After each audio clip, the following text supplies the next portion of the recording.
Hello, everyone. Hello, guys. Welcome back. Welcome back to the African Championship circuit. But this is the Gulag, of course. This is the roadmap to the African Pro Series. It's been an amazing long season, but we're back again. It's me, Carl, with the one and only Black Master. You're here. Yeah, Hello, Black. yeah. Hello, guys. Hello, guys. It's been a while, of course. And I hope you guys are prepared because trust me, tonight is definitely going to be one to remember. Of course, Black Manta with Carl here, the Gulag Series, and these teams that are about to show us what will be remembered. And man, I don't know about you, but I'm pumped and I'm ready to go. So keep Carl. Let's do it. Yeah, four teams, and we call a lot of these teams. We've seen them play so many times, but four of them, of course, Nature Gaming unable to play the Gulag because, as usual, for the second time in a row, they've not been able to keep their full roster, which means they're also going to forfeit their Gulag sport. And unfortunately, we're not going to be seeing them in the APS this time for sure. They're not going to be in the APS season 3. So goodbye, NATO. But however, the one team, Strix Gaming, of course, are going to be playing the Gulag from the APS season 2. And then we have 3 teams all the way from Challengers, of course, between UAH, UHMT. Very long name, UAHMT. Absolutely long. And of course, we've also got Nonagon, who have been here before in the APS season 1, and they've also played one Gulag, but they've not been able to make it back to the APS since then. And this is once again another chance for them to find a way to battle it out and end their sport to the APS. And then, of course, Mighty Aura, the merger between Mighty Esports and Aura 233, I would say, manned team. But again, this is not going to be an easy bout for any of these 4. Only 2 of them are going to qualify for the APS 3, and the other 2, they're going to come to my house. Yeah. Man, it's when you really think about it and you put it that way, you can tell the stakes are high.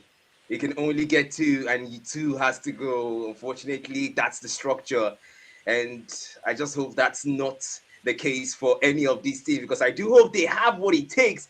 Up there, we see Nonagon, Strix Gaming, 2 Nigerian teams going up against each other. Then we have the UAH Monarchs TEI. I'm trying my hardest to pronounce that.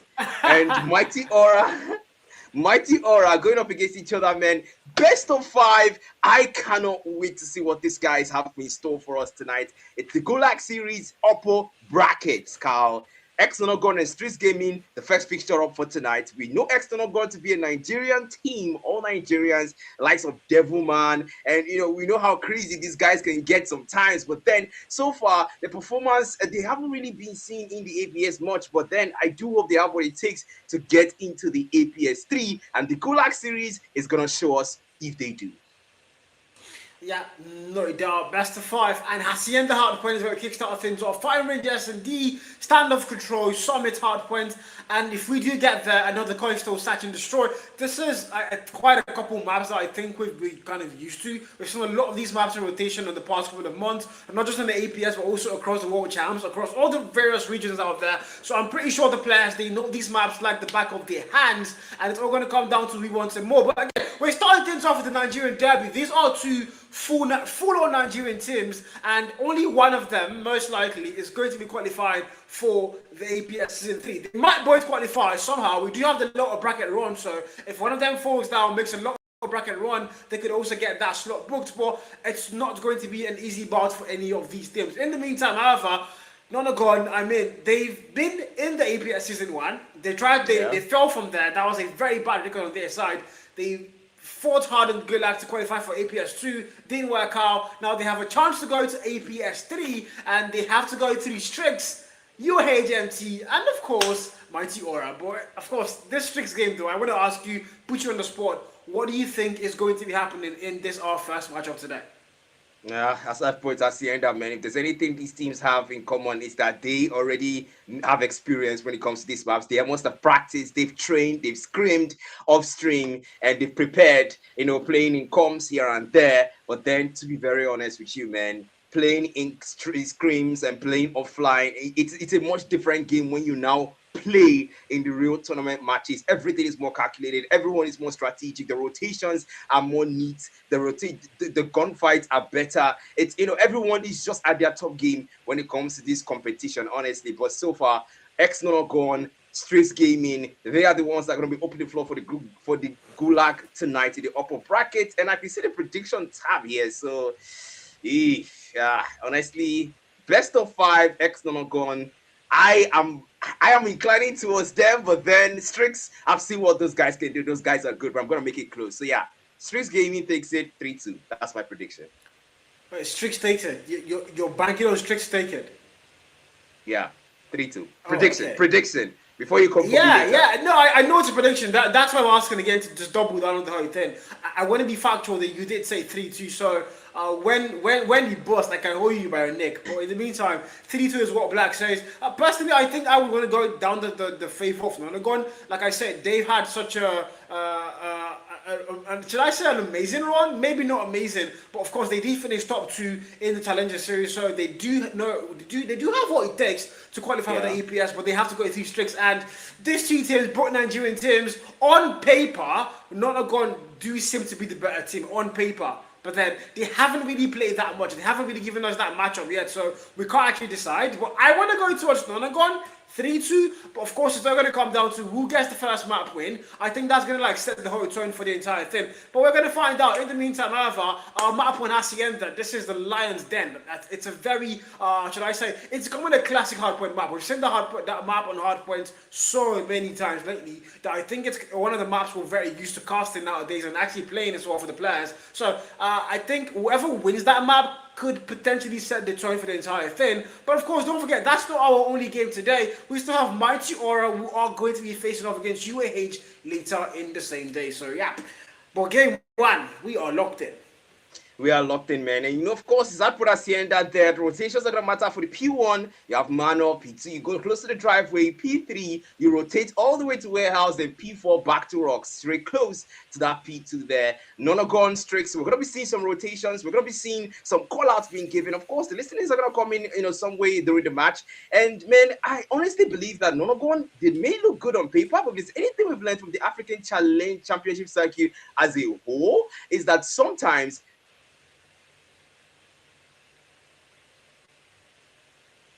reality is often disappointing.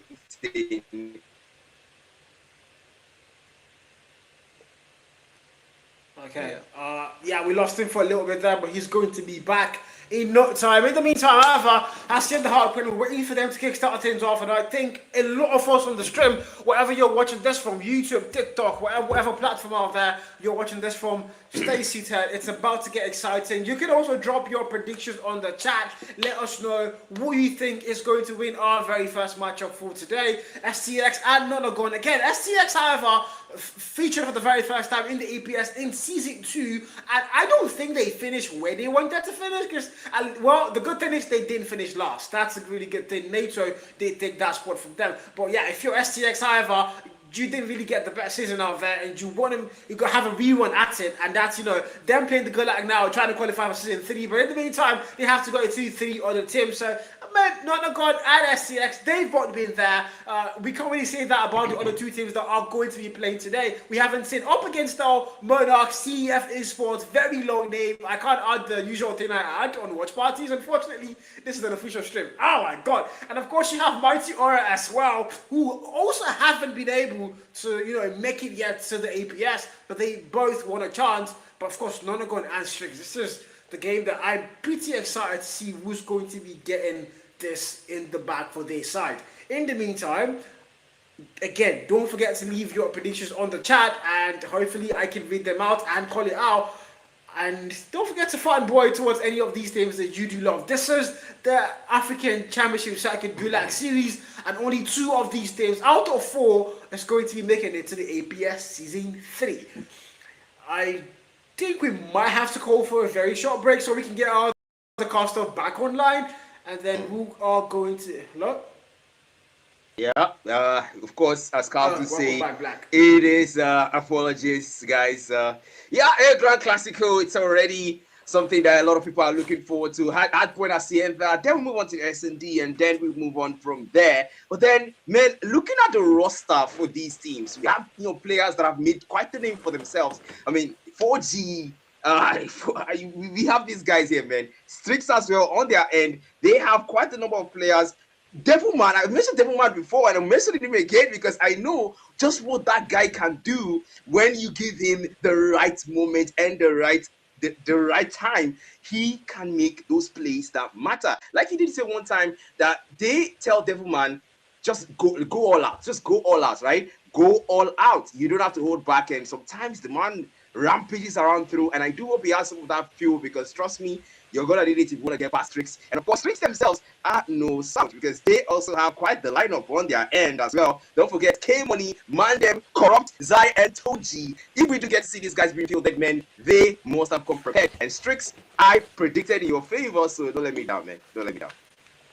Yeah, if you've been following the roster reveals for Nigeria, the Nigerian qualifiers for the World Championship starts today. I think it's already started, and a lot of these teams that you're seeing, especially Nonagon and SCX, are going to be in the Nigerian qualifiers for sure. And they both announced their rosters. And if you saw the Strix game roster, you pretty much saw the fact that they were all doing Wu-Fi and pass. Like, that is what they were doing.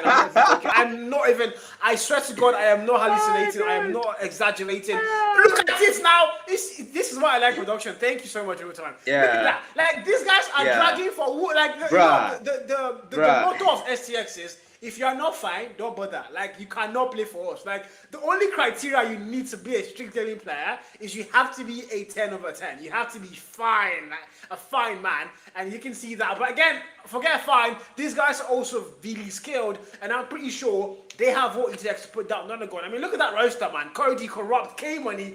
Let's forget, man, the guy, if you go to my comment section on TikTok right now, the only person, every girl, every lady out there has eyes on is Mandem, bro. What a big. Yeah, honestly, there's a lot of people actually looking forward to the XN Nonagon win because we can see 52% of the votes in the YT poll that was made. Of course, looking at the roster now, Devilman right there in front, any close to him, Greyjoy as well, Yuki, Chef, and Fuji behind them. Man, these guys are here today to show us why there is a lot of people that are voting for them. But don't forget though, Strix do have votes as well, and that is coming at 54% more than Nonagon. Wow, the poll just changed. Strix has more votes. What do you think, Carl? I guess the people watching actually think Strix has the potential for this one, man. Yeah, I would agree to most of that because I mean, to be honest, Strix Gaming are no write-off. They look really good. We've seen a couple of scrim results here and there where they've been putting down some teams. I don't want to mention names, but like they're looking really good. So I think like a lot of the community now knows how good these guys can be on their day, and I think like it's more of like people just wanting to make sure they're on the safe side. Nobody wants to create bad predictions like Black, so they want to stay on the safe side. But we're gonna find out when the game starts, and we are gonna find out when the game starts. Unfortunately, Black, please, you're gonna have to call for the break, man, because the boys are taking their time to get ready. Sorry guys, we're gonna have to go for that short break. But then hopefully when we come back, it's gonna be the action, it's gonna be the high point, it's gonna be Hacienda, Strix Gaming, XN9. Don't go anywhere. We'll be right back.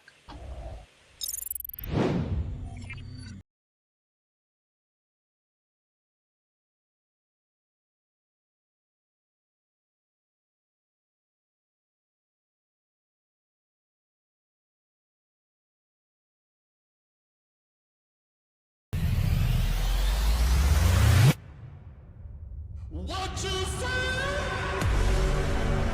Oh, they get kicked out! Oh, they get kicked out! Holy, cross, fight the double. We both fight.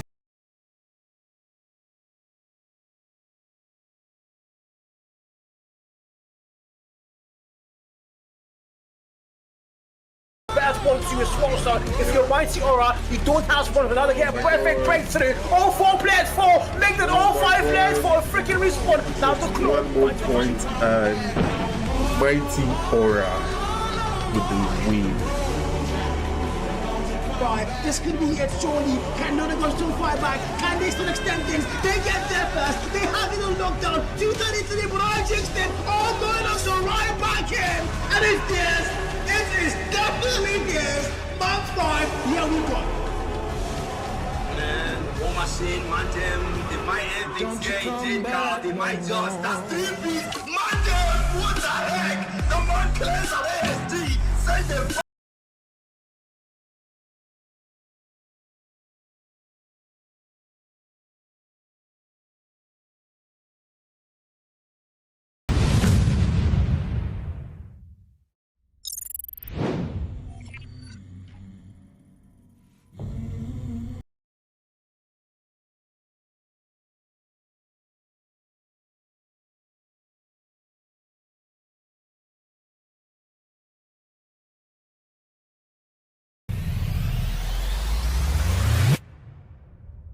What you say? Oh, they get kicked out. Oh, they get kicked out. Holy. Cross finds the double. We both find swag, and they're gonna have it locked down. Nonagon are going to claim the very first map. 2-2-1. There you go. Legacy are winning every gunfight possible. They have the best 1-2 as well. So if you're Mighty Aura, you don't have one without to get a perfect breakthrough. All 4 players fall. Make that all 5 players fall. Freaking respawn. Now the clock. 1 more point and Mighty Aura with the win. This could be it, surely. Can Nonagon still fight back? Can they still extend things? They get there first. They have it on lockdown. 2:33, but I jinxed it. All going on, so right back in. And it's this. It is definitely this. Map 5. Here we go. Man, war machine, man.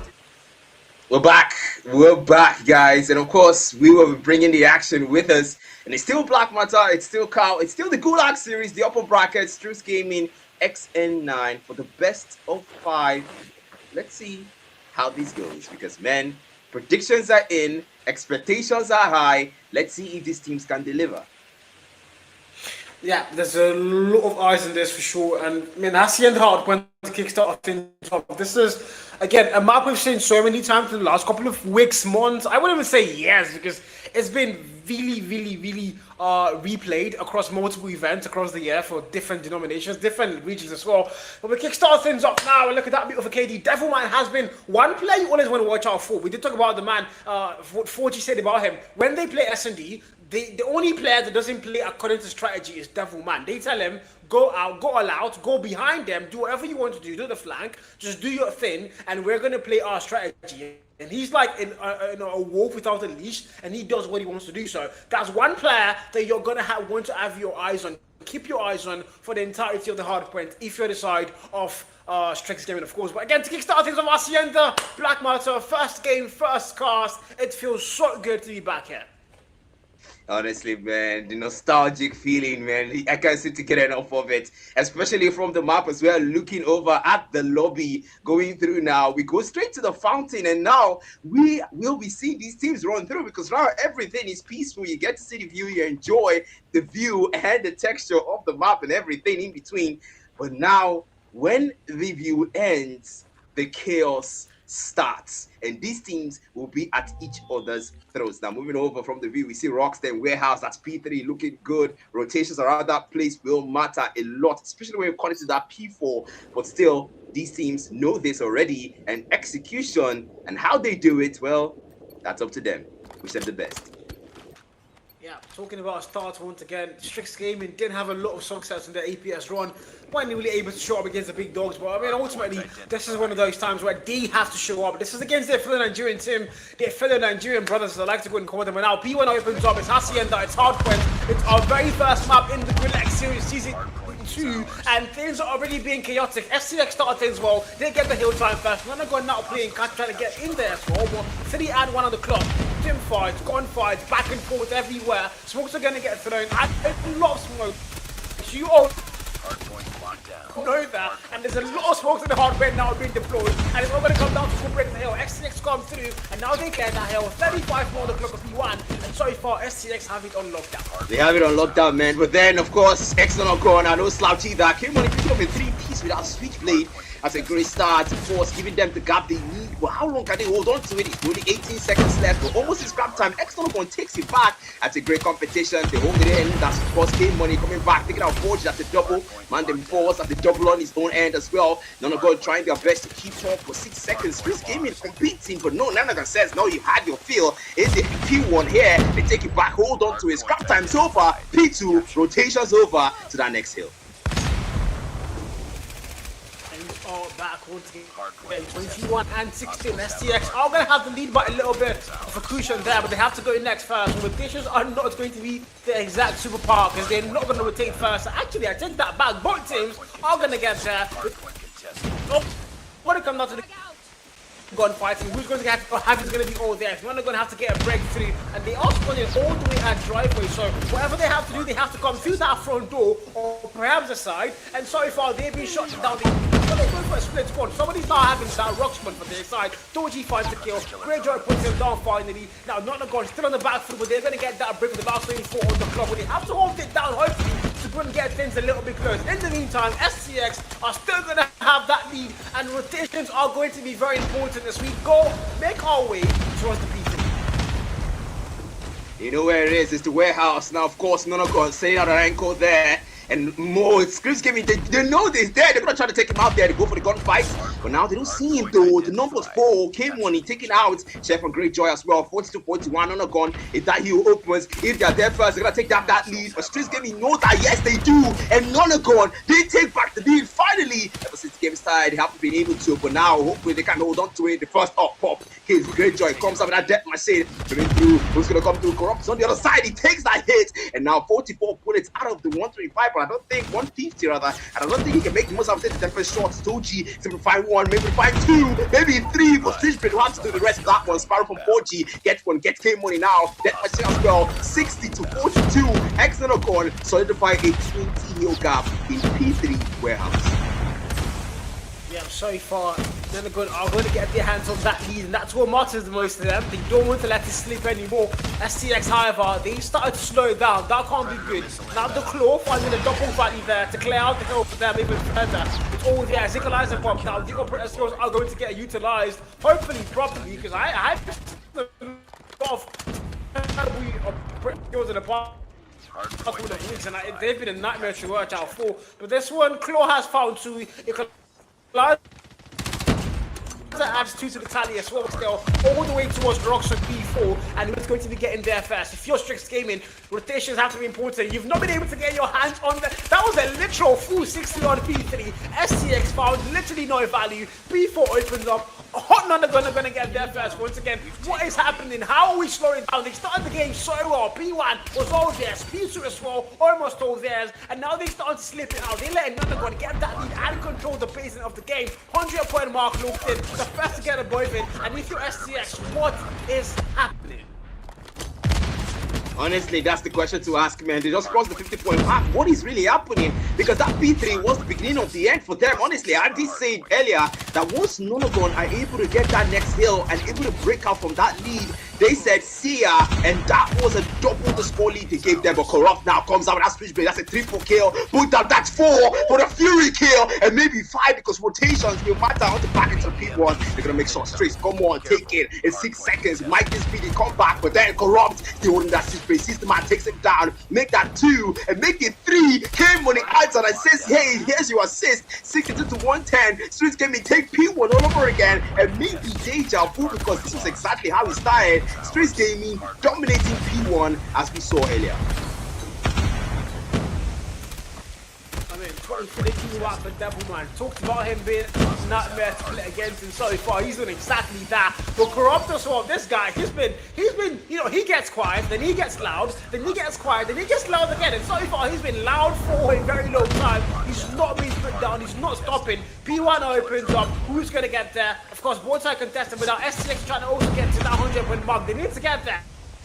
They need to get this game back on par. They need to get their heads back in the game, and P1 can potentially help them do that. 17 more on the clock. It's now down to scrap time, and they're also making a rotation towards that next hill. It's going to be very important they do get there first. They know they have to get there first. They can't afford to lose rotations any longer. Nonagon, however, they're going to let this crowd time go. They're going to send all their forces now towards that P2, and who's going to hold it down? Look at the kill feed. It's all blue. Corrupt once again. Now on the 20 kill mark. Goes towards Rock, finds a kill. Trade puts him down, and now we're going to have to start counting the hard point time. A minute mark, and who's going to be in there? It's a contest of both sides, but STX now, they're going to get that break and make it all theirs. No contest whatsoever. Nonagon, they have to break, but now 4G falls. Baron finds a double. Trade puts him down. Chef's War Machine, Clawswell, Devil Man, they break that hell, and they are right back in control. P2 is theirs, and if you're STX now, you have got to find a way to break it back. Especially, man, especially when Devilman has now whipped out that claw to rip through the numbers there. 140. They're almost doubling the score lead again. We've seen them XDX break in with that P1 and take the first part of the hill, but then the second time they lose it to X Nonagon. They try to do that for P2, but Nonagon says no, you don't. Whips out that off. Great joy now. Whips out that bread as well on his head and say, hey, we've got loads in our arsenal. We don't just got our guns. We have our ops. We have our breads. We can do that and get numbers from there as well. But Strix Gaming, what is going on? Like Carl said, we saw you guys dominate the earlies. We saw you guys take back this, and now they get 30 seconds of scrap time for P2. But how much points can they rack up from that? With X Nonagon, it's already on 155. P3 is going to open up. Rotations will matter. Warehouse, who gets there first? It's going to be X Nonagon. They set out an anchor, set out the Slayer. Someone's taking out from the back. Strix Gaming, there's no way. The equalizer rips through. Yuki finds the clean up for the double, for the triple. Yuki gets taken down, and Nonagon already have the heal, but no, they will be taken out. And Strix Gaming look their way, but will Nonagon let them? Stay tuned to watch out. You have to stay tuned. You can't afford to zone out now, can you? 165 from the scoreboard, and Nonagon, they have to be locked in either, but STX are still fighting back. They're trying to get to the 100-point mark, but Nonagon are not letting them. They keep extending that mark even further, and if you're Strix, you have to find a way to bring it back to your side now. 100-point mark now, finally cross. Oh, I jinxed it, didn't I? It's 99, just 1 point away, and now they do finally get to the caster curse. Doesn't really work, but STX, if you're them, you're not in a good spot mentally, and I wonder what their comms are going to look like as we go in for a listening. Capture the objective.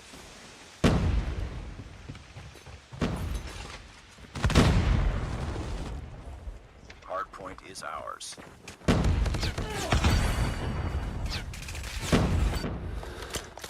Hardpoint contested. Strip can hear it.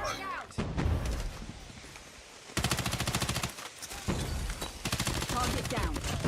Hardpoint locked down. Hardpoint contested. Hostiles have captured the hardpoint. Hardpoint is ours. Hardpoint contested. Target down. Hardpoint contested. Hardpoint contested. Hardpoint lost. Well, that was I was hoping to hear a little bit of information, but then Strix, I do hope that they have something in store for us in their gameplay. They will show us, but then the scrap time, I'll be able to take something here though. The scrap time is only 7 seconds and 6 seconds, but then Carl, looking at the way that the game has been pacing so far, Strix Gaming playing catch up despite how they started, do you think that there's a chance for an upset here despite the 50+ score difference here, man? I mean, this is called D-Mobile. The score gap was almost 100-point gap. It's less than 100 now, so considerably lesser. And if you're STX, I think you have a little momentum flip now. You can make things work somehow, but they're not really doing that because Nonagon going to look like they want to get 200 first, and they are starting to make their way there. 194, P1 is still there. Both teams throwing everything they have into that fountain. Ultimately, now, STX, you gotta listen to me. Hunter killer drone inbound. Hardpoint contested. Hardpoint lost. Oh yeah, 193 to 1. Nonagon are going to get above the 200-point mark first. Is ours. Nah, man, this isn't good. Strix, come on, hang in there, wear up your boots because you're gonna need that Nonagon break again for P1. And this is against what we saw in the first part of the game, the first P1s. First 2 P1s actually, because we saw Nonagon actually win out the scraps and lose out the first part of the hill. But now we are seeing Nonagons actually win out the scraps, and man, everything is flipping, and Nonagon know that they're so close to the target point. The hill closes up now through the drive with his great joy through with the death machine there. One the bullet will corrupt, shot him down and now Chef, another up. That's gonna do triple kill with a 1x6, a clean 3, and now the Sparrow for 40 to take out the rest. It's janitor duty for XN9 with the ups. Now Devilman, the Slayer himself with a claw comes out there. Yuki says, okay, Devilman's on the claw. I'm gonna be on the equalizer myself to 22. It's only 28.4 left. It's the hill on the P2. Mandem comes out with 1x6. Strix gonna break into it. Can they break into it? It's Nonagon. They find the break. They find it through. But Nonagon says, no, you don't. We need those points. 229. It's only 20 more points left. But Nonagon was Strix. They find a way.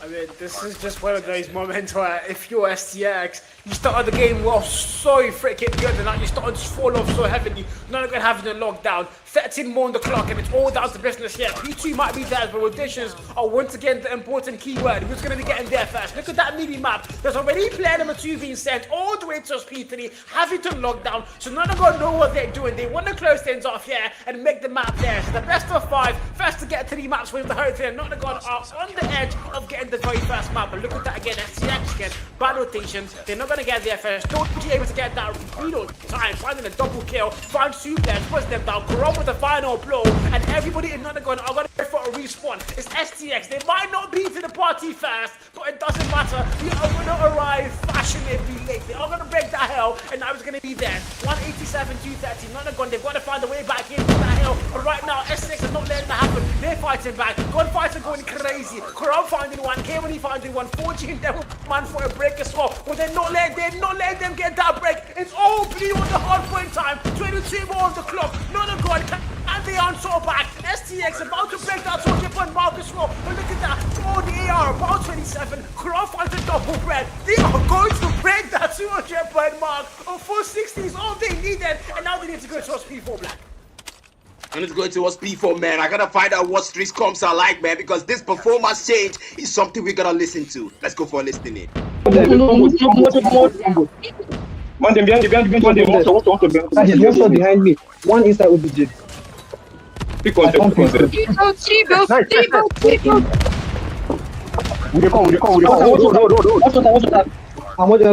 water. Nobody water.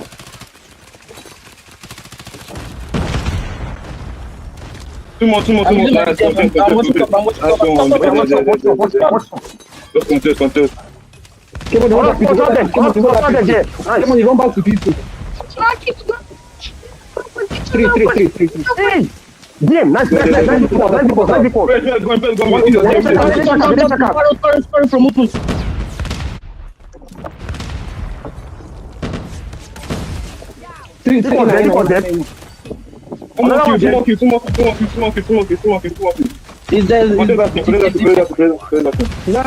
one. I'm going you. Nice, okay, now. Two going open. Watch it open. STX going back on the sentry just might be. Look at that, listen. They started confident. They started well. They started to get slow. Doesn't really matter because they're back on top. Look at that scoreline. It's going to be there. It's going to be there with the lead. 241. Tempest finds a quadruple. It's all their name and nobody can break it. Nonagon, they're about to fall off. They're about to choke. Holy freaking choke. Man them. Find a kill. Find some value. It's all there. It's Nonagon now for a contest. It doesn't matter. It's STX and it's their freaking game. 250, 237. What a bummer for Nonagon. I am stunned. I am stunned. How do you choke a near 100 gap score lead? That is something else. I mean, we knew the moment they took them out of that hill, the moment they rotated for that P3 and Nonagon were already positioned there first. When they started taking them out, that was the beginning of the end. That P3 rotation, that was where Strix knew that if they could hold that hill down, they have that hill in the bag. And they made the most of it. They racked as much points, they milked as much points from that hill as possible. And Hunt Nonagons, well, it was only downhill from there because then over to P4. Hardpoint contested.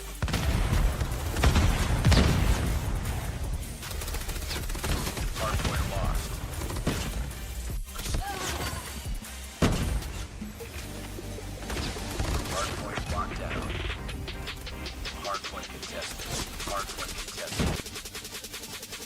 They freaking cook. Strix Gaming, Hardpoint Hacienda, that's one way back. No words. This is crazy work. This has to be one of the most emotional toggles for any Call of Duty Mobile fan. It was just so back and forth. You saw STX start things off well. Then we saw Nonagon start to get the game in their favor. The momentum was all theirs, and we thought surely it was going to be theirs. And then STX, they needed just one moment of brilliance. Corrupt started it for them. Kamini was there as well. The Tempest, absolute banger, and they just found a way to turn the game back in his head and make it theirs. I mean, extend the full 60. They got two back-to-back full 60s. We saw Nonagon not even able to contest the hill. Whatever they got in, they absolutely got sent back to spawns, and it was just an absolute massacre for STX. You getting the hope in their favor. I mean, best of 5, and this is a statement they've made. This tells you why they have more votes on the ball. You know, it finally confirms your theory, and it means Black might not be the king of bad things if he does get this one. Damn. Personally, man, you can tell when something definitely did change when the poll inclinations went towards Strix Gaming, because it started with Nonagon having more of the votes, and then it went to Strix Gaming, and I was like, okay, it looks like the people in the chat actually have seen something. And Nonagon actually said, hey, you know what? We may not have the votes, but we do have the predictions. We're gonna show up anyway. The mid game they took, but Strix Gaming, they changed the statement of, it's not about how you start, but how you finish. But Strix Gaming says, you know what, Black? It's about how we start, and it's about how we finish. Because they started well, they had the lead, they lost it along the game, and now towards the end of the game, they made a freaking comeback from a near 100 lead. So it's about how they start, and it's about how they finish. Because look at the stats, man. Corrupt, Doji, these guys were ridiculous.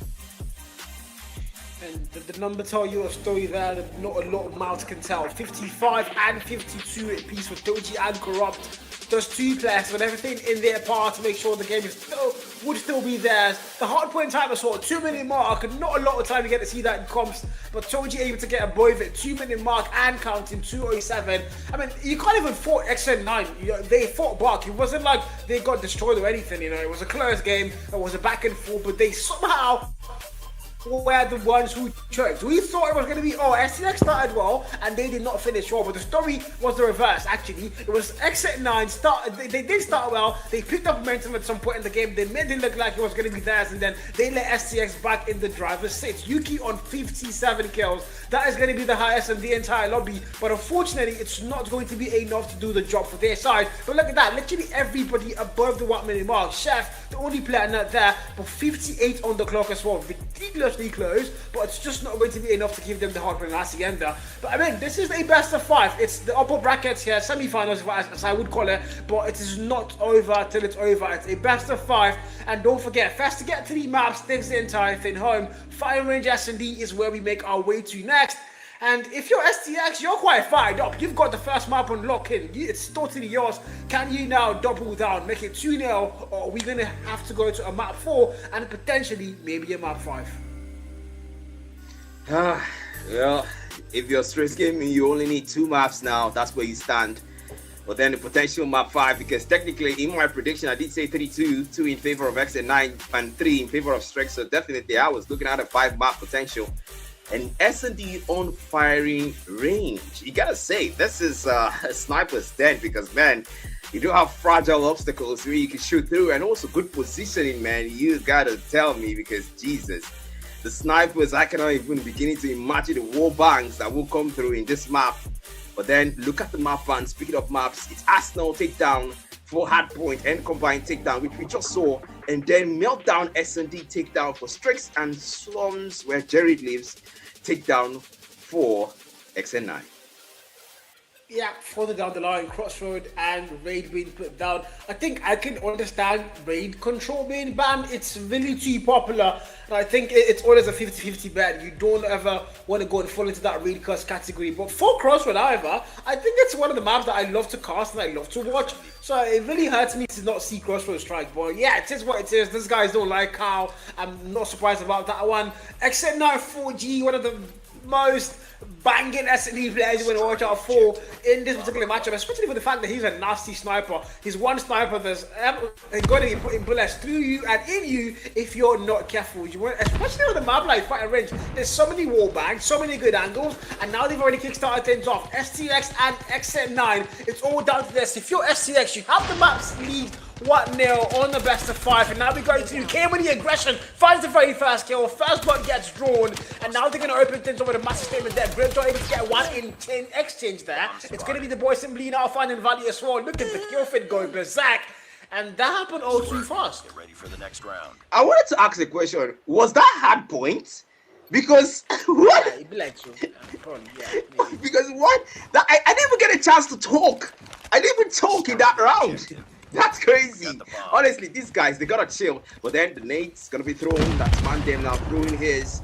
They go straight for the round 2. Round 1, Nonagon took that one. And now the bomb planted on the side. They go for another shootout. It's PKM on Great Joy. And now the wall bank trying to come through. Came on the 4 spots. Devilman gets the kill. The rampage and continues. But Corrupt says, this time I'm gonna put the dog on a leash. And they put the one down. Now they do have numbers though. That's 3v4 in favor of X Nonagon. Told you force. Make that 3v4 in that situation here. PKM, Great Joy. Gotta check your corners. That will matter. Great Joy falls to an SKS. Shot and check your corners. Like I said, Corrupt takes out Yuki. And 2v2 is where we stand. 2 APs for both sides, but at the moment though, if you're STX, the first round very demeaning for your side. 4G gets put down, that's vital. Chef now, the last man, he's got a sniper in hand as well. Up against Man Corrupt here, he can make it work. It's a player prone and waiting. If you make that move to the mid-map, you're going to get put down for sure. Oh my god, I take it back. He finds a kill, but Mandem finds him for a trade. That was way too fast again. I mean, it's like they kind of start the round a little slow, and then once the kills start pouring in, they don't stop to pour in. Once it starts to rain, it never starts. But again, 1 apiece now. Both sides are back on par, and it's down to round 3. Fun fact here, guys. Oh my goodness, let me talk. Oh my goodness, guys, man. They start to fight immediately, and Game when it takes our chef, Corrupt falls, Yuki falls. This is hard points, guys, not S&D, because fun fact, they have not even gone for a single bomb plant or a bomb defuse. They are going full TDM. K-Money falls to Devilman as he picks up a double, and now it's a 2v1, 1 member left, and now SKS, that's Sai, last man standing for Strix, and of course, can he equalize or take back the rounds? Come on, he's looking out. He's gonna be careful though, because the wall banks can't come through. Maybe pick up the bomb, but the problem is the bomb is something they have not been prioritizing so far. They have been prioritizing TDMs, takeouts, but then Sai coming close, moving through. He's moving gently. Hopefully, he doesn't make a noise. And hopefully, then it goes. Then he sees them put down. He sees the mighty headshots come through. SKS. That's a weapon. Luminary. He sees another. That's a double. And maybe a triple. It's only 1 member left. Come on, he sees the mo. Devilman beats him to it. And the round taken by XN9 as he gets straight to round 4. When you think about the name Zai, Wolves comes to mind. Wolves Zai. In Africa, we do have STX Zai as well, Brisky. Don't forget that. Write the name down. Mark it in paper and pen, whatever you have.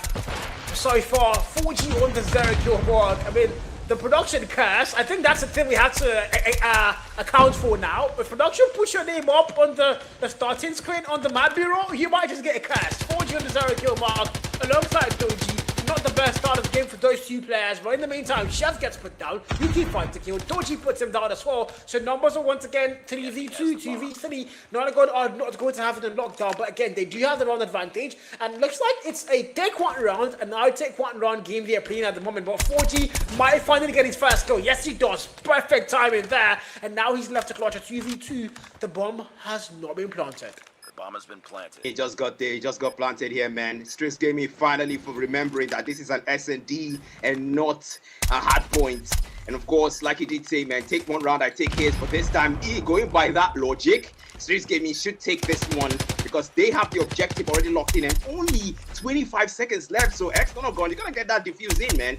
But then look at the position there. 4G trying for that wall bang with that SKS. We're not fighting it through anyways. Great Joy, come on, you gotta check your corners, gotta be careful out there.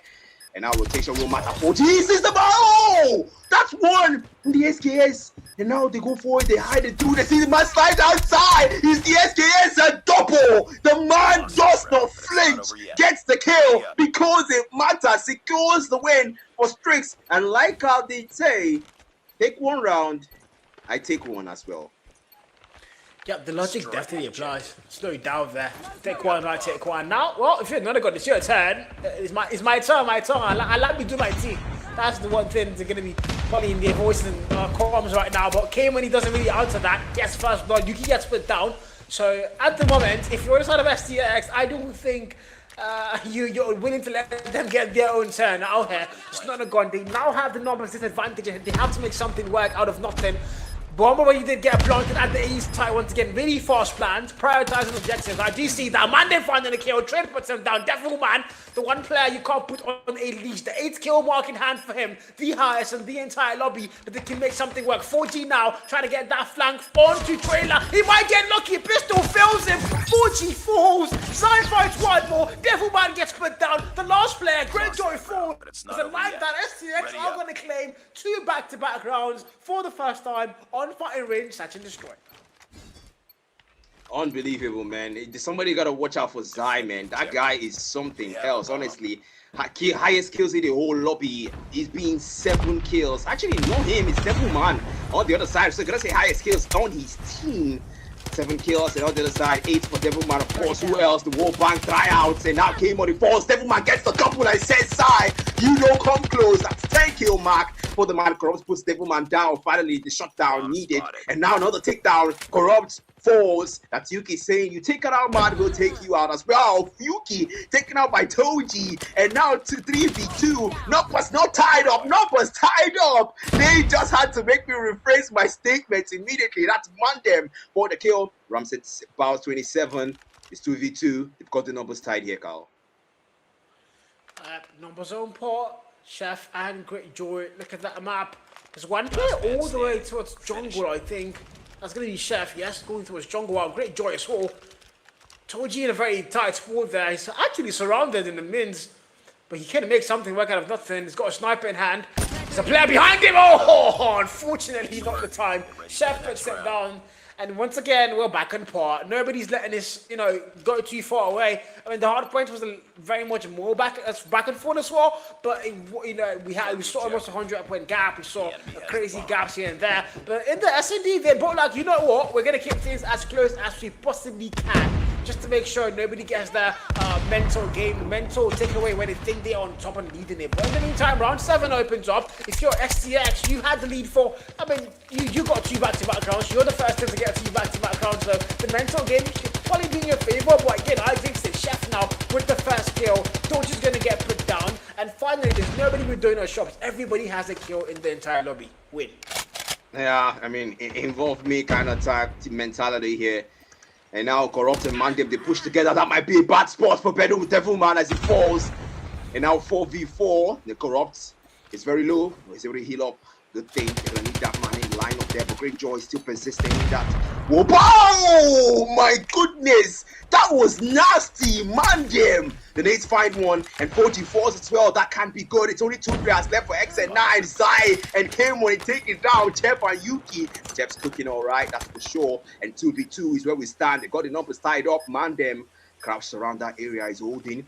Someone might run into one. You might see one there. The bomb already planted. It's 30 seconds. Chef walking through. Mandem scratched around that position. It might be Corrupt finds Yuki and Chef walking on the other side. Chef is looking for through the scope. He's not able to find a value just yet. Mandem on the other side. Check your corners. Check your corners. This is Mandem. The one-tap bomb comes through. Chef on the other side. One member left. It's Corrupt. It's Corrupt on the other side. They see him, but Corrupt beats him to it, and they lose that round. Oh my goodness. STX, impressive play there, man. Catch and destroy, that's how it's done. If you're Nonagon either, again, you're on the back foot, not somewhere you like to be. Nobody likes to be there. Smoke out. If you're STX, you're on the next spot now. Might as well banking it. Round 8 opens up. They go trailer push. Look at the aggressiveness. Yuki gets put down. Punishment. You get aggressive, you learn. Why should not be aggressive? At times in life, you have to be calm and collected, but Yuki wasn't, and he got punished there. It's down to a 4v5 now. STX Once again, they're going to have numbers locked in. They have the round advantage, 3 and 4 on the round count. And if you're X89, you can't afford to let them get any further ahead. And look at Chef with the sniper, Jesus Christ. He says, give me a single pixel and I'll put you down. Chef finds a kill. Corrupt gets put down, but the plant already happened. Did go through. STX now have the advantage there. Mandem gets put down. 4G with a double wall bang. My freaking god. One headshot, a freaking collateral kill. And that's it. It's all down to one man. He's no longer alive. He's also dead. Devil man. Oh, 3 defused. And we're back on par. What am I watching? I don't know. I don't know what Devilman is on, but right now, whatever he's on, he needs to keep that up, honestly, because XM9 needs that. Haven't lost the hard points, and the S&D looking like this, man, they're gonna need all the aggression they can get, especially in a game like the S&D where things can get released and you only get 1 lives. Gotta be careful as well though, because aggression sometimes might not be the answer. And nades thrown out here. They do play this one very calmly, indifferent. Oh, Devilman gets taken out first. That's a wise call from STX. Man has been a pivotal part of their lineup when it comes to securing those kills for X and 9, but now they don't have him this early. It's round 9. You're getting to TEF. You poke out a sniper, you get taken down, and don't just learn that lesson for sure. Corrupt's taken down as well. That's 4v3. Numbers are not tied. They do have numbers more on the side of XN9 as we go straight and more. One planted here. XN9 getting the objective in. No more aggression. Devilman's down, so you gotta play objective here, man. Yeah, 9. It's the numbers that Chef puts 1 more down to the wall bang. Think about fighting range. Oh man, oh my god, Yuki gets put down there. Think about fighting range is literally made of paper machete. It's literally wood all the way through. So it's highly wall bangable. Came when he finds a player there, doesn't get the kill. SX9 comes to the play. Oh, the slide fills him. Great joy. Finds it first. Now, Mandem, the last man standing. Mind you, came when he has played for the XN9 roster as well. He's played with these players, so this is a little personal for him playing against old family. In the meantime, XN9 are going to get that lead locked in, 5 and 4. And if you're the side of STX, you've had the lead for about 2 back-to-back rounds, and now you finally let it go. Now XN9 are going to get their hands on that lead. There we go, man. 5-4. 5-4, man. 5-4. And the rounds, of course, attacking 9-8. Of course, less than 1 minute into the game. It's Toji who forced first this time. XN9 withdraw to first blood. It was the opposite in the last round there, round 8. Now you get into round 9, round 10 rather. And of course, they played safe and calm, collected as well. If you're XN9, you want to preserve your numbers this time because you have numbers advantage. But then be careful. Mandem pokes out. Mandem! You don't poke the bull! Devilman takes out 1, and that's the first and the second blood drawn for XN9. They pick them off gradually, slowly but steadily. And now inside that trailer, it's Sai. He's got their SKS in hand, his trusted weapon. That weapon has gotten him more than 5 kills, but now it's the HSO for the double. And Great Yuki as collateral, but TEF puts Corrupt down. Now 3v2 is where we stand. I mean, this is just one of those days where if you're an STX fan, STX player, you don't have numbers to work with. You're in a wall bangable map that is literally annoying to play in. And again, but I mean, you're not planting, so you have a little bit of free roam around the map. Hopefully, came really exercising that perfectly now, trying to get a flank. But it's player number 1, Devilman looking for a read. He might get it, and he does get it. Come on, man. You can't pull that out on the leash, and he just showed you why. Side, the last man now for their side in the 1v3. SKS, marksman rifle, now out to play. The bomb about to get planted by 4G there. He's behind the bomb. But Devilman now for a flank. Side behind you. Wallahi, give your back. Devilman. 6-4, man. And here we go. Round 11.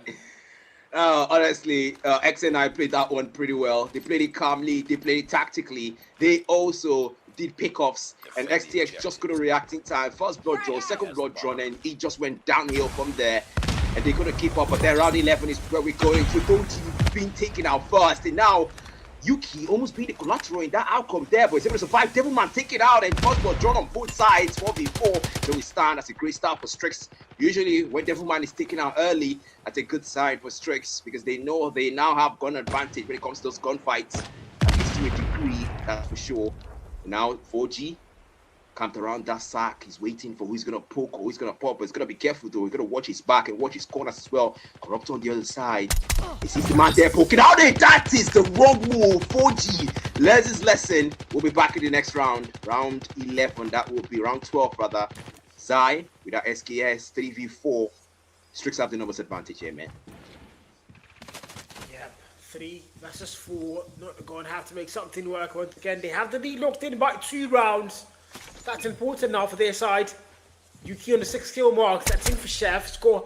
He's been an amazing sniper the entire game. Corrupt on 12 as well. I mean, one player you would have got a few eyes on. Zai with the maximum rifle. 14 for Devilman. There's so many high number kills. And we are just in round 11. Now they're going to do Kemini finding it. Oh, I take it back. Kemini gets put down. Chef finding the kill. Yuki finding one as well. And it's all down to Mandem.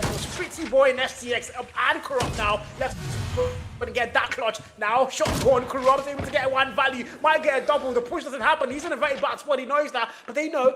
Mandem could come for help. Chef sniper, wrong timing. My God, that was so close. I think he sees him. I don't think he does. This is. Oh, he didn't see him. Nobody saw each other. How? Yeah, I was so confused because I saw them, but then I'm also seeing from the spectator viewpoint, so you can't exactly compare. And Chef and Yuki, they rendezvous. They stick together. The bomb's already planted, so they might just wait that out, or they might go for TDM. And let's see how they play this. That's the thing. But then knowing XN9 and their aggressive tendencies, they're most likely going to go for the gunfights rather than waiting it out here. For Strix Gaming, they might make that move. That's Chef with the scope. But not able to find the body there. Takes some shots. He's able to heal back up. Chef and Yuki as well. They're still sticking together. Man, they're with the PKM. Going for wall bank. They're able to go out of there. No, Yuki! The HSO Corrupt puts them in their place in the next round and says, we've got that defuse in check. You played aggressive and we're going to make you pay for it as they take that round. Round 11 in the back for Strix as we get into round 12. Yeah. Here we go, brother. Here we go. 6 and 5, round 11 done. Round 12 opens up. If you're STX, once again, I mean, this is so close. It's too close to call. You can't give the game to either party up until the very end. And I think that's what we all want to see. If you're a Call of Duty Mobile fan, the one thing you want to see is a very close game. And that's exactly what we're getting. XN9 on the 7 kill mark is going to be Yuki. He's been really quiet the entire time, but we know if that man eventually gets value, he's going to be very dangerous. Devilman finds first blood, Trade puts him down, Everly aggressive, Everly gets punished, and that's very important now. If you're SCX, you have to make that happen over and over again. Now down to a 4v4, SKS for Zion, the 10 kill mark. If you're Nonagon, you have the responsibility of planting that bomb. If you're STX, you have to make sure they don't plant it, and if they do plant it, you have to go and defuse it. And that's exactly what both sides are doing now. At it, Chef now all the way from bathroom to the 14 kill mark. And the sniper in hand to work with. No value being found yet, but he might get the rotational read. We see a couple players in yellow trying to make their way towards the B side, but now the bomb does get planted at A, so they have to give everything they have now towards the A side. And Chef, Jesus, how? He wasn't even looking at the man. He puts him down. Greyjoy finds one more. It's down to a 4v2. The bomb already planted. Kemini goes in, finding the value there. Doji finds one. Kemini falls. It's down to a 2v1. Making it a 2v0. As Nonagon are going to lock this even further down. 7-5 on the scoreboard. And right now, if you're STX, what's happening? Honestly, man, that is the way to put it, Omo, because I think that I can kind of establish something here between both teams. The moment Devilman falls, there's a good chance that STX react to, okay, I gotta stop what I'm saying now and focus on the TDM. They're trying to wall bag each other, but then it's just, oh yeah, he's going for a save, but he's trying to wall bag him on the other side, but he can't seem to get lucky. Chef, multiple tries, but don't worry, you get him next time. It's Toji and Yuki who falls. The snipe current comes through and 4G with their SKS. Now the bomb not even planted. They don't even care about the bomb right now. It's only Devilman taking out one. It's only 2 players left, 4v2, and XN9 are already looking good. And they plant the bomb, and no, they don't plant the bomb. But if I didn't plant the bomb, I didn't plant the bomb or not, the kills come through. Corrupt finds Jeff. Corrupt finds a double. Somebody stop this man, as that's gonna be 2v1. And Nonagon somehow loses the numbers advantage instantly. I mean, you just so Corrupt there, just kept baiting them and they kept dying to him. I can't explain that to anybody. How do I explain that? But I mean, well, it does make sense now. 4G, the last man standing here, he's going to rotate all the way back to B. He's got the bomb in hand, about to put it down, plant the bomb. That's what S&D attackers do. You plant it. The bomb now gets put down. If you're STX, you're going to get the info now. You have to circle back towards B. That's exactly what they're doing. But 4G is trying to get a flank on them. I think this could work, but he's got to be perfect with the timing there.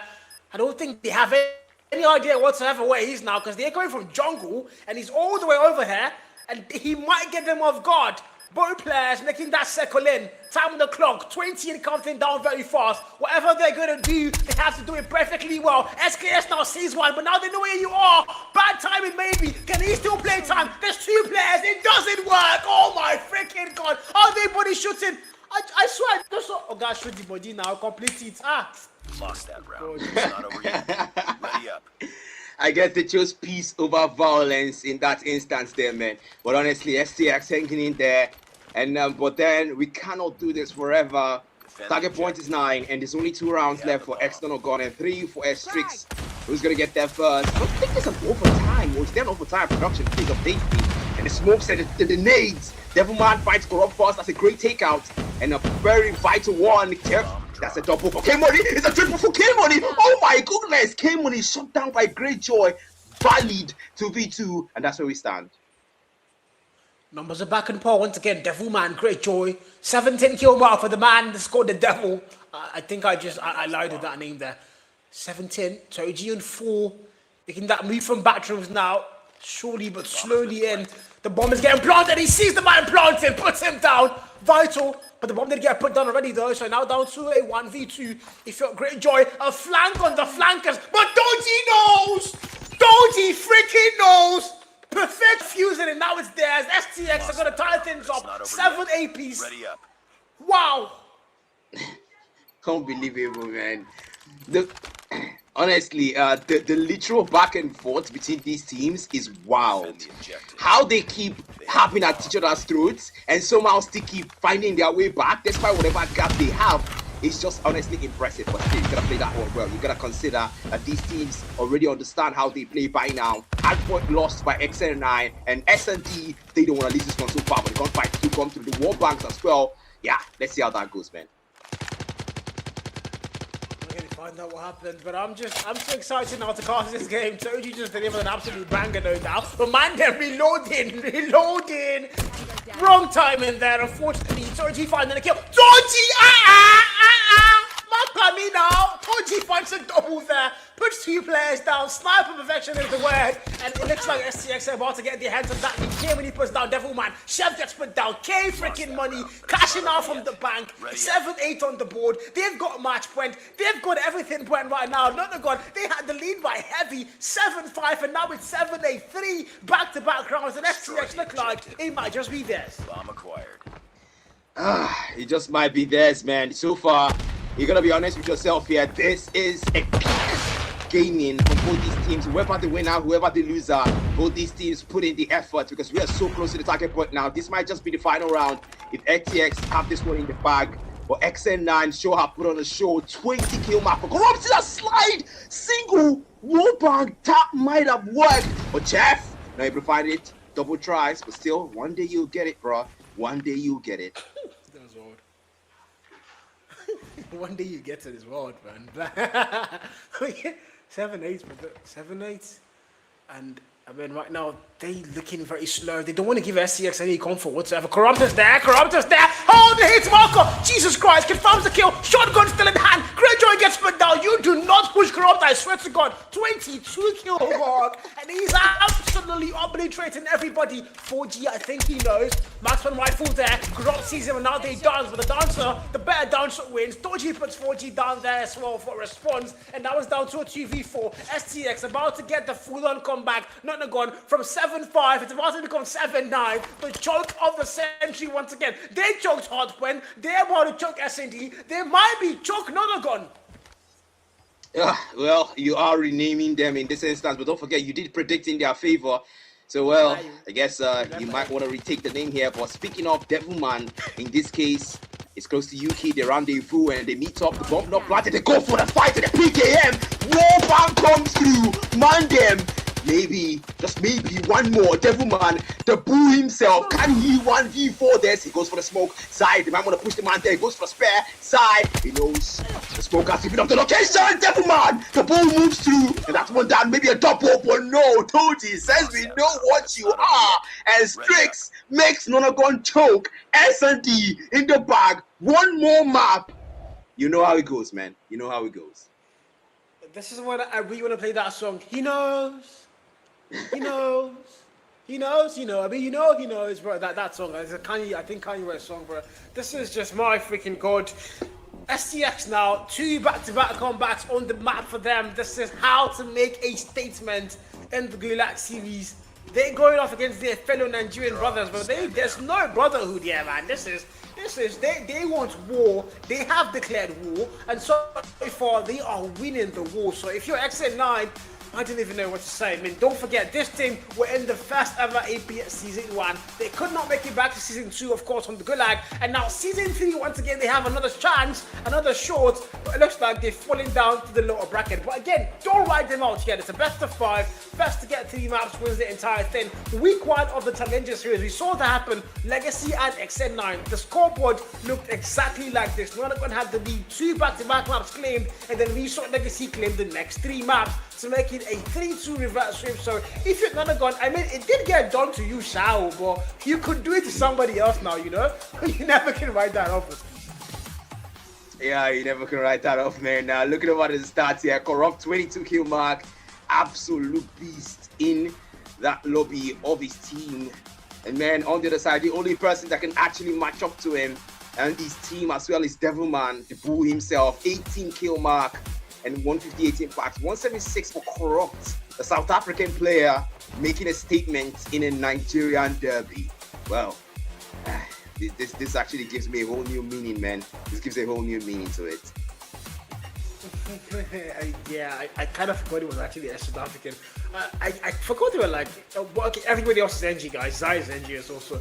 Is Zai NG? You guys, what if Zai is the actual wolf Zai? You don't even know at this point, guys. But anyways, though, in the meantime, man, STX, they've just shown that they're just, I would say, a tad bit better. You've seen the scoreline, it's been close. Nobody has had an easy run the entire first 2 maps, but at the same time, it's just been STX coming out on top every single time. I don't think lightning strikes twice, so I wouldn't really call it luck. I would just say they've mastered the art of coming back and making sure that Nonagon choke. And if you're XN9, you've choked 2 back-to-back maps. Stand of control now, the hybrid between Hardpoint and S&D. Maybe some would say S&D and TDM, but I mean, this is going to be a very hefty, especially on the map like Standoff. This is one of the most OG maps in Call of Duty Mobile. So both these teams, they know the map like the back of their hands, and it's ultimately going to come to who wants to win it more. And at the moment, STX are looking like they want to win everything way more.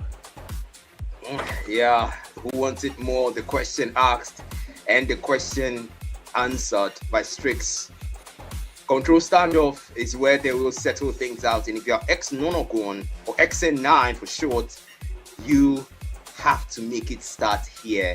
You cannot drop a single map here. We see the map bans. Raid was taken down by XN9. Crossroads was taken down by Strix. And it leaves only 1 map in the competitive scene to go for Standoff for Control. As now we look through the view, and man, like I always say, or like Carl always say, the calm before the storm.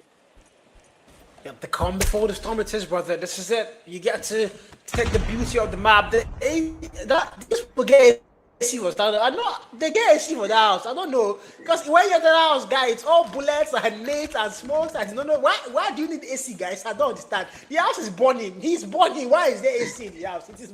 Oh my god, man. Priorities, guys. Priorities. When you start things off on the game, like 30v30. As we open things up, and it's Control. Nonagon are going to start things off on the attack, and if you're I think Nonagon are going to start things off on the defense, and STX are going to start things off on the attack. Black, take us away, man. Of course, with pleasure, man. The D first blood already drawn by Great Joy.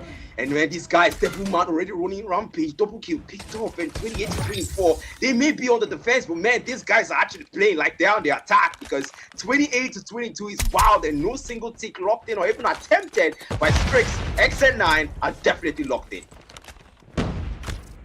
that's what you want to start, isn't it? Now, you don't want to slow. You don't want to be slow, especially up against a team like SCX, who have won these 2 back-to-back maps. Now, you want to make sure you start things off well. You make a statement on the map like standoff. You dominate them, because that's the only way they're gonna budge. So far, 25v14, double the lives. What's the apple now, Yuki? Relax. 4 back-to-back kills there, and they put in STX back in spawn. They can't even afford to leave their spawn. They're getting sent back to spawn as soon as they respawn, over and over again. A full-on spawn trap, 24v8, 22v8 here. STX finally fighting back, but I think it's a little bit too late. The time on the clock, 21, and counting down very fast. And they've not been able to get their footstep on either flag.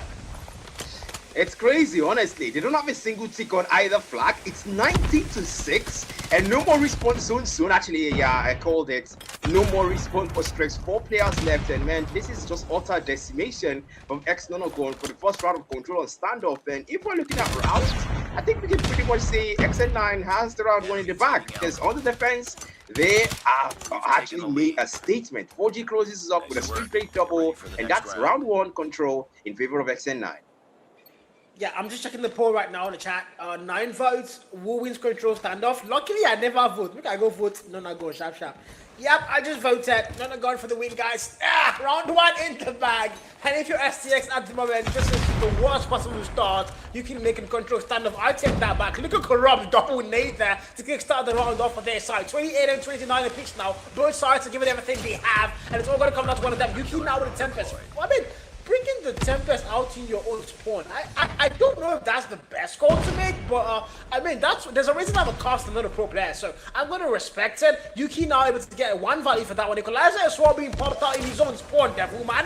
Hopefully they find value. Yuki finds 2 now. He might be able to find 3. Mandem doesn't fall to him. Devilman takes out Zai. Can he find more? 24v24. I wouldn't say the operator skills gave me the maximum possible value, so I would still consider them operator skills. No offense.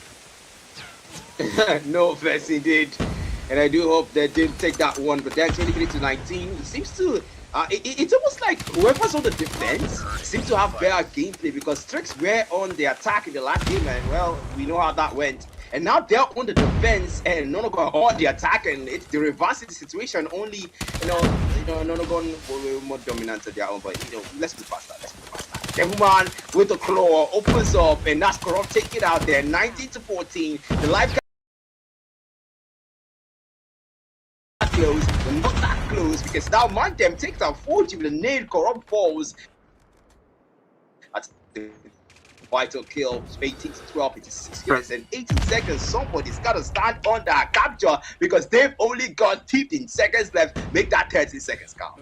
7 and 16 now. STX are going to have the numbers locked in. If you're going to on the back foot, no doubt. But I mean, it does matter. I was about to say it doesn't matter. They can actually come back, but I lied. Everybody's falling like flies. Only 2 more players on their side. Make that 1. It's all down to player number 3, the man of Yuki. There's the final one standing, finding a kill there. 11 kill mark. It's a 1v13. Trying to get the A flag capture, but he's going to get swarmed from both sides. He's going to get decimated. 1 apiece now. They're tied up once again. And I think this has been a very emotional toggle day for the fans, because like Nonagon get around. SCS get around. They did that on S&D. Now we're in control. We're seeing the exact same storyline. It's a 1-1, and we're going to round 3 for a tiebreaker. What are we doing? Exactly, man. It's just the statement has been established, right? Both these teams are so close when it comes to the skill difference, when it comes to the gunfight, when it comes to the strat, when it comes to the outcome, when you want to predict it. That is difficult to actually say this team is going to take it when it comes to a round of a mode, right? Hard points or whatever. Now, we get to see a situation where, yeah, we know that there's that difficulty when it comes to making a decision on either of these teams. But at the end of the day, someone has to come out better. And so far, Strix have been the ones in the hard points, in the SCD, in the control, and now XN9 are on the defense. And still, Strix are still having the life count advantage. So, I don't know, man. XN9, get a hang of it. Yeah, it's just one of those. I don't know. This is the back and forth game, but it's what we are alive for. We want to see back and forth games. 16 and 21. Nonagon had such an amazing defense in round 1, but now they're defending once again in round 3. It's not the exact same storyline. SCX, they started the game so slow, so poorly. The round 1 ended at 14-0, and now round 2, totally different story. Round 3 as well, it's an 18v12 in favor of STX, and they are controlling the map base. They've got the flags about to be captured. B flag 2 ticks knocked in, A flag 1 ticks knocked in. It's almost completely there. The reason none again now, the question has to be asked. Why do we start so well and then we start to choke it? This might be even though it's made a choke here, this can still be considered a choke. Because what are we doing, Nonagon? Yeah, I think it's a high time to actually ask that question, honestly. Well, they are on the defense, and speaking in context of the first game, they should be dominating, because with that logic on who's the defense has the better play, they should be the ones dominating. But right now, they're about to enter no more respawn zone. To take locked in on their A flag, their B flag completely lost.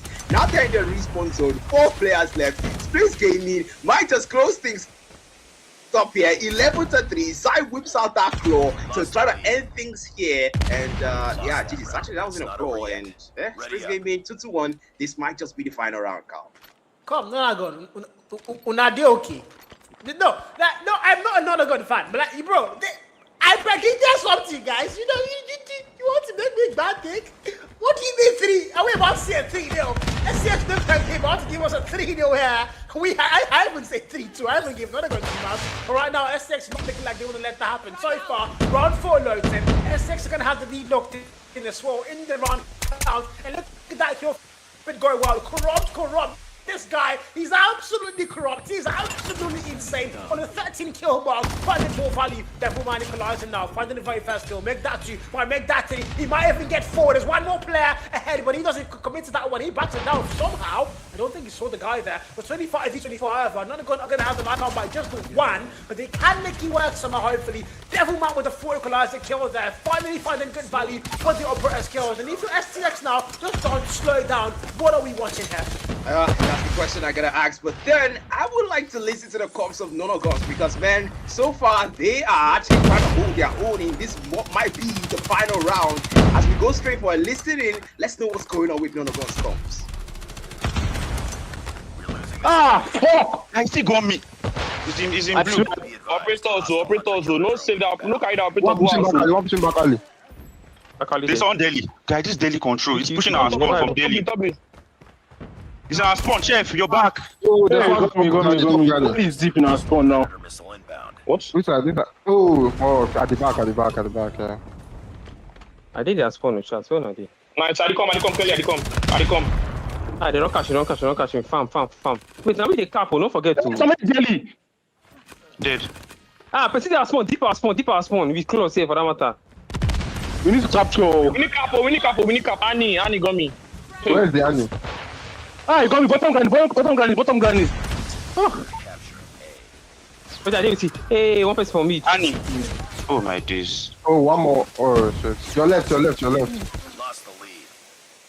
Wow. Lost that round. Wow, That's not over yet. it's the realization from the external gun players there. Oh my days.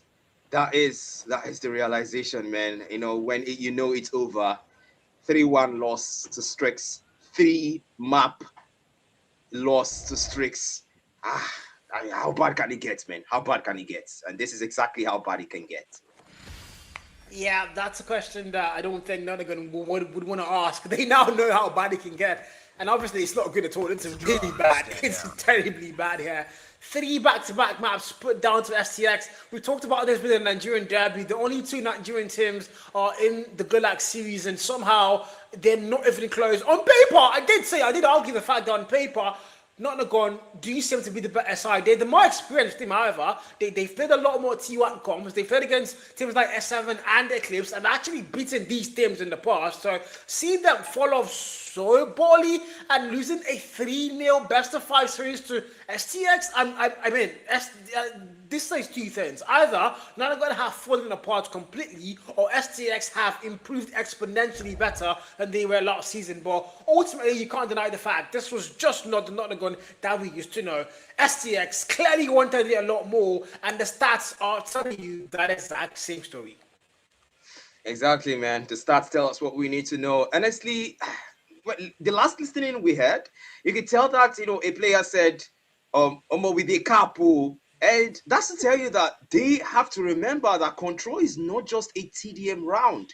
If you're capturing, you also have to remember that you can also win by taking and capturing the A and B flags. You cannot just win alone by TDM. And that's one thing we know about XN9. They are a very aggressive team that tends to go TDM sometimes. And I love the fact that a player had to point that out to remind them that they are in control and they can also win by objective, because the timer, don't forget, was also counting down. We saw a 10 seconds left that they had to call that out and say, hey, look, this is the realization we need. But then it was already too late. STX were dipping their spawn and a claw to boot, and that was just the beginning. Actually, that was the end, because now we are in the scoreboard 3-1. Control started with people of Strix, and look at those stats: 27 kills for K Money and 24 for Mandem.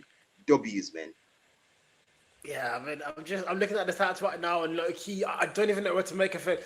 It doesn't make that much sense, you guys. You see Nonagon, they actually did fight back. Yuki about the 25 kill mark, 23 for Devil Man as well. Everybody just doing their part, but unfortunately, it's just not good. Okay, let's not really talk about 4G right now. The stats on that man's name, I think he can do much better than that on a very good day. But unfortunately, this was just not a good day for the Nonagon roster. And STX, they've sinned, and they've absolutely walked through Nonagon on their way to the grand finals of the upper bracket. I wouldn't really call it grand finals, but the upper bracket finals. And of course, whoever wins the upper bracket finals qualifies. They don't even need to play the grand finals. They automatically qualify for the APS Season 3. So STX are one game away from possibly qualifying for the APS Season 3. But in the meantime, this is not our last game for today. We have one more amazing game. And I would argue it might even be more of a banger than what we've seen here so far. We have UAHMT up against Mighty Aura. These are two teams. I mean, one of them champion of East Africa for the Call of Duty Mobile World Champs Africa, and one of them champion of West Africa. So East versus West. And this is going to be much of a banger, something we should all look forward to, Black. Exactly, man. I can't wait, man. One of these teams were in the East African Carry First land. So that's something that we are definitely going to look forward to. Their performance was impressive as well. So I do hope they bring some of that spark to the Gulag Series of the African Championship circuit. And then, of course, on the other side, we will be seeing another team play up against them. They already know what they're up against. They've seen them play in the East African land, because when you have an opponent, you definitely want to do your homework around them and do your research to know what you're up against and what you're dealing with. And hopefully we get to see the 5 maps being played. I mean, nobody likes a 3-0, man. Nobody likes a 3-0. Everybody wants to see the full 5 maps. Everybody wants to see the competition. And yeah, regarding that, I remember, wait a minute, you predicted Nonagon to win. So the King of Bate's crown, I award you. I didn't just predict them to win. I didn't just predict them to win. I said 3-2, and they didn't even get a single map. You don't know how horrible that is. I said a 3-2 potentially, and they didn't even get a single freaking map. They couldn't find any value. That hurts. That breaks my heart on all levels possible. But yeah, it is what it is for today. Not for the entire day. For this game, I'm gonna accept being the king of bad. Takes the crown. It's gonna be mine for now. But we all know it's gonna be Black's crown once again very soon. But in the meantime, of course, before we go for the intermission, we have one more game today. And before we go there, I want to put you on the spot. You know, let's start the back coming right now. Mighty Aura up against UAHMT. There's a very long name I would want to add to that, but I can't do that. Yeah, UAHMT, and they're on the board next up against Mighty Aura. What are we laughing, Musky? What are we even laughing? But yeah, tell me. Okay, production says we can't take predictions right now. He doesn't like us, so we're gonna go for the break. And when we come back, it's gonna be our last game of the evening. So don't go anywhere. Leave a sub on the YouTube channel, and see you soon.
That is yes. This is definitely yes. Map 5. Here we go. Man, what my shit, man, them. They might end things changing, God. They might just. That's 3 piece. Man, them. What the heck? The man clears of ASD. Send them back to respawn. And it's only 8 more points. Make that 6.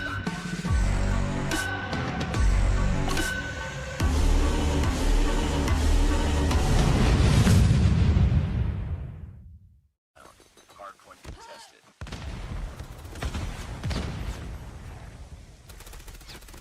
Hardpoint lost.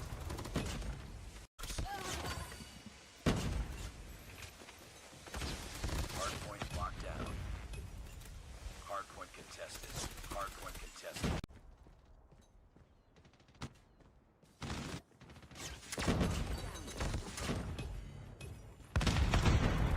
Be advised. Predator missile inbound. Friendly hunter-killer drone deployed. Enemy EMP systems incoming. Be careful. Hardpoint contested.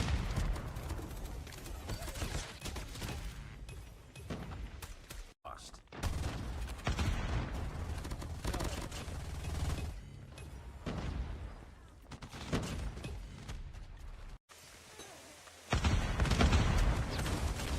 Hardpoint contested. Hardpoint contested. Capture the objective.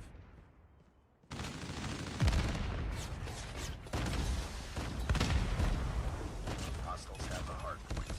Hardpoint contested. Hardpoint contested. Enemy down. Hardpoint contested. Hardpoint contested. Predator missile inbound.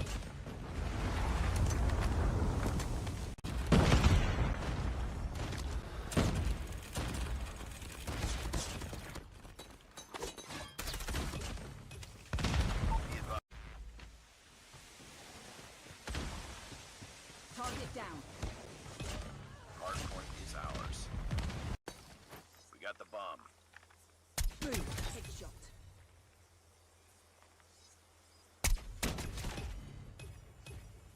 It's all up to you now. Finish the mission. Down.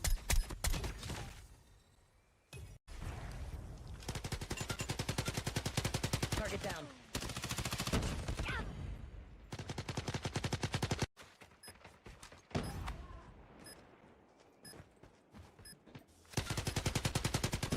Down.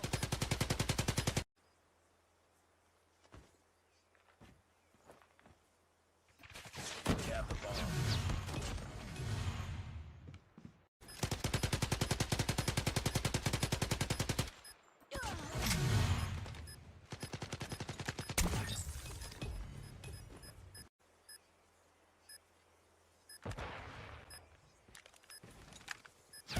Tango down.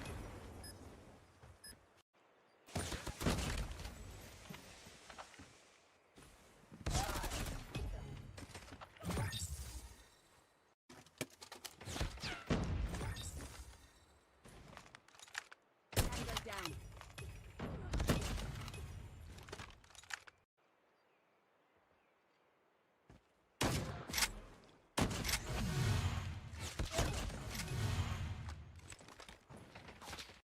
Hunter-killer drone deployed. Friendly hunter-killer drone deployed.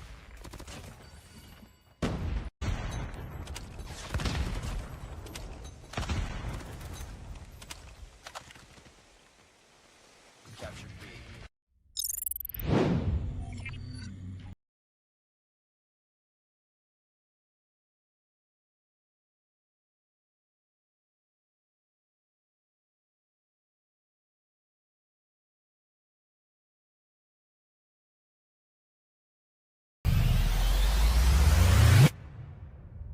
What you say? Oh, they get kicked out. Oh, they get kicked out. Holy. Cross, find the double. We both find swag, and they're gonna have it locked down. Nonagon are going to claim the very first map. 2-2-2-1. Hello guys, welcome back to the Call of Duty Mobile Gulag Series brought to you by ASG Call of Duty Mobile. My name is Kyle and I'm currently in Warri, Delta State, Nigeria. It's currently about 7:20 p.m. West African time and I'm joined today by the prestigious Kijo. Yeah. Again, before she speaks, guys, I was dead to do an Eugene Abu Dhabi impression. That is what that was. Spot on impression, by the way. But hi, guys. We're here with the Gulag Series. I'm unfortunately not in Nigeria. Very unfortunate. I'm in South Africa where it's currently 20 minutes past 8 in the night. It's past my bedtime. I'm old, but we're awake because the Gulag Series is finally back. And we're going to see who gets to make it through to Season 3. Season 3! How are we almost at the third season of the African Pro Series? We just started. We grew into it. I'm so excited. We started season 1, season 2, and now we're about to go to season 3, which is going to be our second to last APS for the year 2026. I'm so excited and thrilled for when that's going to get announced. But before we get there, of course, we have to get 2 more teams to join the already waiting 6 in the African Pro Series, and we almost have one. STX already in the upper bracket finals, and they might have already booked their slot if they can just go through one final hurdle. But of course, one of these teams is going to have to join them in that upper bracket final. Up against our Monarchs TEF. I can't say that, unfortunately. But then, of course, you got Mighty Aura as well, the champions of West Africa, after Culture Esports got a DQ in the Call of Duty Mobile World Championship for Africa. Yep, 2 amazing teams. And Kyo, I'm going to put you on the spot before I even get things started. Prediction time. I want to put you on the spot. Who do you think is going to come out on top? We both, because I know what you predicted as well for the Nonagon game. So we both had terrible predictions for that game. Somehow, Black Manta was closer to predictions than us. Like, there's no world where that should happen, but it is what it is. So, once again, you on the spot. What do you think this game is going to look like? Don't forget, it's a best of 5. Who is going to be taking this one home? Well, I'm not going to lie. I was a bit demotivated that I was so blatantly wrong for the last one. And it seems to me like whichever team I support, they're going to lose. So this is not looking good here, Cal. Maybe I should support the team that I want to lose. Wow. Just, let's try a bit of reverse psychology here, right? So technically, I want UAH, etc., to win. But for the sake of the Kijo curse, I'm gonna say Mighty. Okay, that is pretty bold. I think personally, if you're gonna go for up against our Monarchs TEF, I'm gonna have to go for Mighty Aura. But again, I think we did say these 2 teams, they both have, should I say, the weight in their own regions. They both know how to play Call of Duty Mobile perfectly well. It's proven in the Call of Duty Mobile qualifiers for Africa, where we saw East Africa claimed by UHMT, and we saw West Africa claimed by Mighty Aura. So I'm pretty sure these 2 teams, they have what it takes to go head-to-head, and ultimately, it's going to come down to who wants to win it more. We saw that SCX against Nonagon. SCX appeared to want it a lot more. Because telling me how Nonagon, who have played in the ABS before, they were not able to get a single map. It makes no sense. But yeah, that's what happened. Not a single map claimed by them. And now SCX are joy. I mean, that's going to be something they are. If I'm SCX, I'm going to make a video of that. I will drag you on social media for the next 3 months relentlessly every single day of my life. I beat Nonagon 3-0. It doesn't happen often. So if you're STX, milk that content. In the meantime, let's go to our beautiful maps and modes for our best of 5 semi-final game 2. Well, we're definitely gonna hope the Africa Bands page has something to say about that. And Nonagon, your time isn't up. I think there is a lower bracket match tomorrow, so please, the last we saw X9 in the APS was season 1. So maybe this time it'll be the comeback that they deserve. 3rd time's the charm. But for now, Mighty Aura versus UAHMT. If I'm missing any alphabets from there, please let me know. we're gonna head straight into Summit for Hardpoint. Things have kick-started here, Keo, and I'm glad I'm casting it with you. UHMT up against Mighty Aura, and one of these teams, of course, is going to be going and playing against STX for a slot in the APS Symphony. But in the meantime, they have to go through each other first, and Mighty Aura are going to kick-start things off pretty well. They get the first 9 points of the Hardpoint P1 on... This is Summit, guys. I was supposed to be over the map, but that's not live. But of course, amazing players we see on the roster. Badman and C from the Gavina region joining our African brothers, and they are so far not able to start things off on a really good note as Mighty Aura are decimating them. But this is just P1 and 24 more on the clock before P2 opens up. Well, it might just be P1, but Mighty Aura taking a 30-second lead to solidify that. They've got top control locked down. Swifty Pie swiftly killing the competition. Gets a quick 2-piece there before he moves into rotations for P2. Back onto P1 for those scraps to increase the lead that Mighty Aura have on UAH. Currently, we're fighting over onto P2 now before the clock starts. Raging coming through with the double to hopefully secure the point for his team. Trophy system down because protection is ever so important, and he still gets knocked. Mighty Aura are pushing into P2 right now, but Monarchs seems to take control of it. This is important for them. Mighty started off so strong, and if you're up against Dal, you started staying slow, but you've got to eventually make things work in your favor. So they're going to get that P2 now. Nash's power on 50 by. He's also going to get put down. I take that back. Oh, the milli finding a value. S69 fans one more. The clock gets popped out now. 11 kill mark. Trying to make sure nobody in blue can come anywhere near that hill. Only good for one elimination. Trey puts him down as well. The no comes in. Can bounce that clear out on the hill. Mighty Aura are still going to have it on lockdown. Up against Dal, just no finding the value they so badly need. In the meantime, however, it's scrap time play now. You need to start going towards that next hill. Rotations are going to be key and important. And look at that mini map. Who's going to get there first? Somehow, Mighty Aura are also going to get there first. I thought Mikey was holding a spot for them, but it doesn't really matter. Up against Dal, are going to get spotted out. And now, if you're Mighty, you've got the better spot. You've got the lead. And this might just be your P3.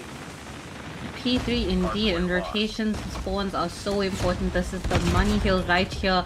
Death Machine in play already claims a double in point where Mighty Aura have set up camp.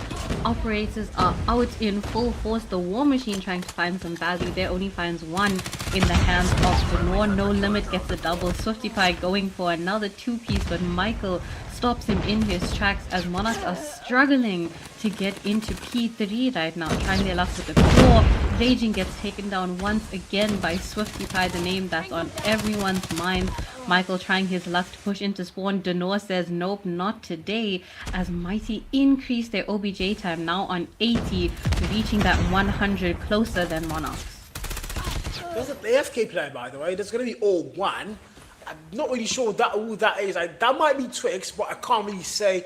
But he is AFK. Okay, now he's back. I take it back. He's back. 5 kill mark, however. And if you're Mighty, you're almost at the 100-point mark. You've got the map on lockdown. But P4 is going to open up, and you're not going to get there first. But ultimately, it might not mean much if they can go and get that break. But now Steve with the Tempest going to look us towards that snowy path. Might get a value. Death Machine also gets popped out. No value found for the Death Machine. Oh my God! No value found for the Tempest as well. Operator skills are going to be massacred, and up against Dal are going to get shot out. And Mighty Aura, they might not have gotten there first, but the hill is now theirs. I took it back, I overhyped it, and now UAH are back in the hill. It's now theirs. 40 and 100 points on both sides, but in the meantime, UAH are still fighting to get their name on that. Up against Hell indeed as they try to close in on that 50, but fall 2 seconds short as they relinquish the points to Mighty Aura and take it back oh so swiftly, pun intended. Shotgun making its way through the map. Kazi there on a killing spree takes out 01. Claw in action here. Swifty gets taken out by Raging as he breaks into the point to claim it in Monarch's favor. Michael seems to be holding down spawns. Last few seconds of scrap time before we rotate all the way back to P1. Do this all over again, and the scoreboard right now 104 for 66 as we head back over to P1.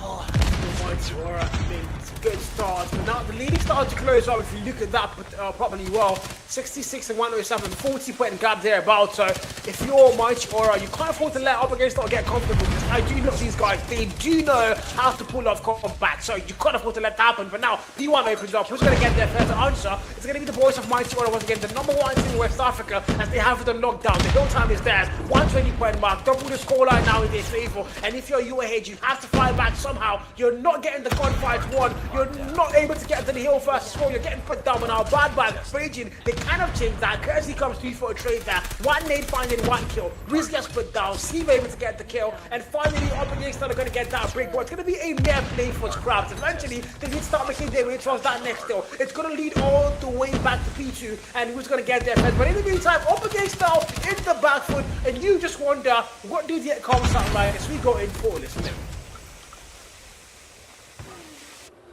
One corner open. Big there. Bibam dead. More bibam. Bottom dead. They're coming green on bottom. They're low. They're dead. One green. Bibam. Two dead. They're so top.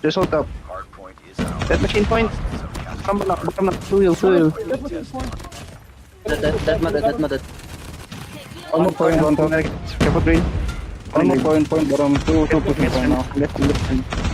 They're dead. Bottom, boys. One green. Bottom, feed them on top. Bridge now, boys. Yeah, one more bridge. One dead. Pushing next. I'm playing for new boys. Come new boys. Come new. Come new boys. One deep already. Let's push out. Okay.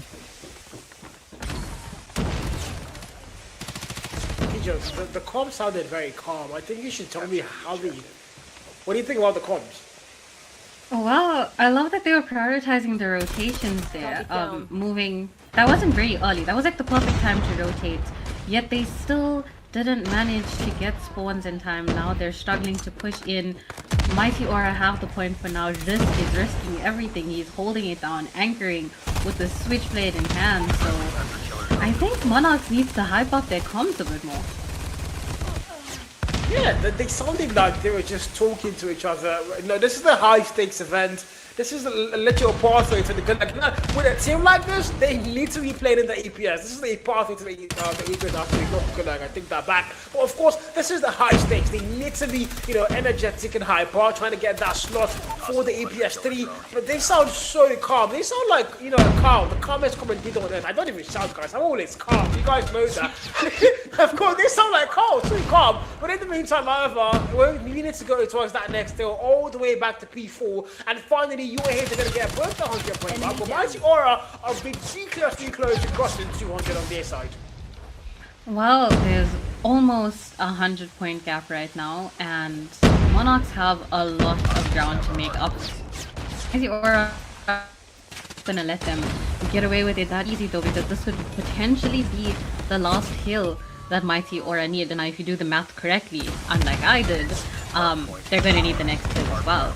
Monarchs claim the point for a millisecond. Mighty Aura pushing through, equalizes in the hand of Percy, coming through onto Snow, finds a triple while his teammates are busy playing OBJ in order to support him there. Monarch still trying to break into the point. Badman gets taken down by Swifty. Michael with his own 2-piece trying to get his teammates into the point. 110 reached for Monarch side, but Mighty Aura on 210, confirming that 100-point gap. Oh my god, something I didn't think I would pick to see. But a new hate against Mighty Aura game. I mean, I lied to you. I was pretty sure you were here to gonna get to win, seeing how tight, how well their roster looks. But in the meantime, Mighty Aura, they are proving why number one in West Africa in the Mobile African qualifiers. And once again, look at that. Oh, Swifty Pie, Jesus, actual Christ! Finds a quadruple on the kill feed, puts 4 players down, and they're still going. Look at the kill feed, it's Denor, it's Risk. It's 50. It's all the players in Mighty Aura and not a single UH player now. Michael comes in the mix of things, finds the kill now, but he's gonna get more. He finds 2, but he puts down Raging. MT01 gets put down as well. 60 finds one more. Back to P1. Mighty gonna get there first. 230 by the mark. Only 20 more to go on the clock now from the side to end things off here on our best of 5 map 1 Hardpoint Summit. And if you're up against Dell, you've got to find a way to fight back. This is not looking likely. This is not looking like the team that I know them to be. Now the claw investment, good for about 2 there. Just put down ships. Actually, I take that back. He's still finding more. The claw finding value. P1 almost done. Up against our page cap time now. Eventually, we need to cross P2. But rotations, I don't think are that important as it's a very open hill. Well, the shotgun in the hand of Kazi as he holds down those last few valuable seconds of scrap time to increase Mighty Aura's OBJ time. Well, do they even need any more OBJ time at this point? 9 more seconds for them to seal off this hard point. Denor coming in strong with his War Machine, trying to hold off top control here, which unfortunately that is almost exactly where UAH are pushing through from. They're trying to get into P2, not working for them as Risk pushes out of point with a Death Machine securing the win, 250 to 137. Oh my soul. How do I explain to my kids that up against our Monarchs TEF Esports, how do I explain to them that they were not even able to get to that 150 point mark up against Mighty Aura? It low-key makes no sense. It low-key makes absolutely no sense, but it's exactly what just happened. 250, 137. What is scoreline for Mighty Aura? Well, it looks I guess our predictions are about to unfortunately come true. So I'm all my flowers have been gasted, Jackal. Do not test me. We've got the scoreboard here in front of the screen for you, and I might need to clean my glasses because I not with my eyes. I cannot believe what I'm looking at. On the side of UAHMT, we've got Michael at the top of the scoreboard, 42 kills in the bag. Still, he's the only positive KD on the entire side of UAH. 22 seconds in the point though, I'm a little disappointed with that, OBJ time. But the rest of the players, 38 kills, 31, 32, 19 for 0-1. We'll give him the benefit of the doubt, he was reconnecting. But damn, I expected so much more. Yeah, I did. I think we all did. I think a lot of the people watching the stream right now are at a shock. If you're not at the shock right now, then you probably don't know these 2 teams. But if you know these 2 teams, and specifically the history around up against our Monarchs TEF in the last couple of weeks, then I'm pretty sure you would be absolutely flabbergasted as to what's happening right now. They are in a very bad spot with that scoreline, and they need to fix that if they want to go and find a chance to qualify for the APS Season 3. They have such an amazing roster. Michael, one of the all-time best players in Call of Duty Mobile Africa as a whole, and then you're talking about Batman and Steve, these Garena players coming in from a whole different region. You've got Raging as well. I don't really know who O1 is. Probably a GN change, maybe? Sorry? Oh! I just got info confirming that O1 is Seb. O1 is Seb.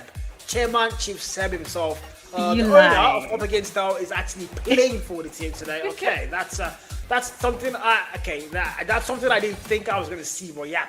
So that explains the stats. O1. Oh my god.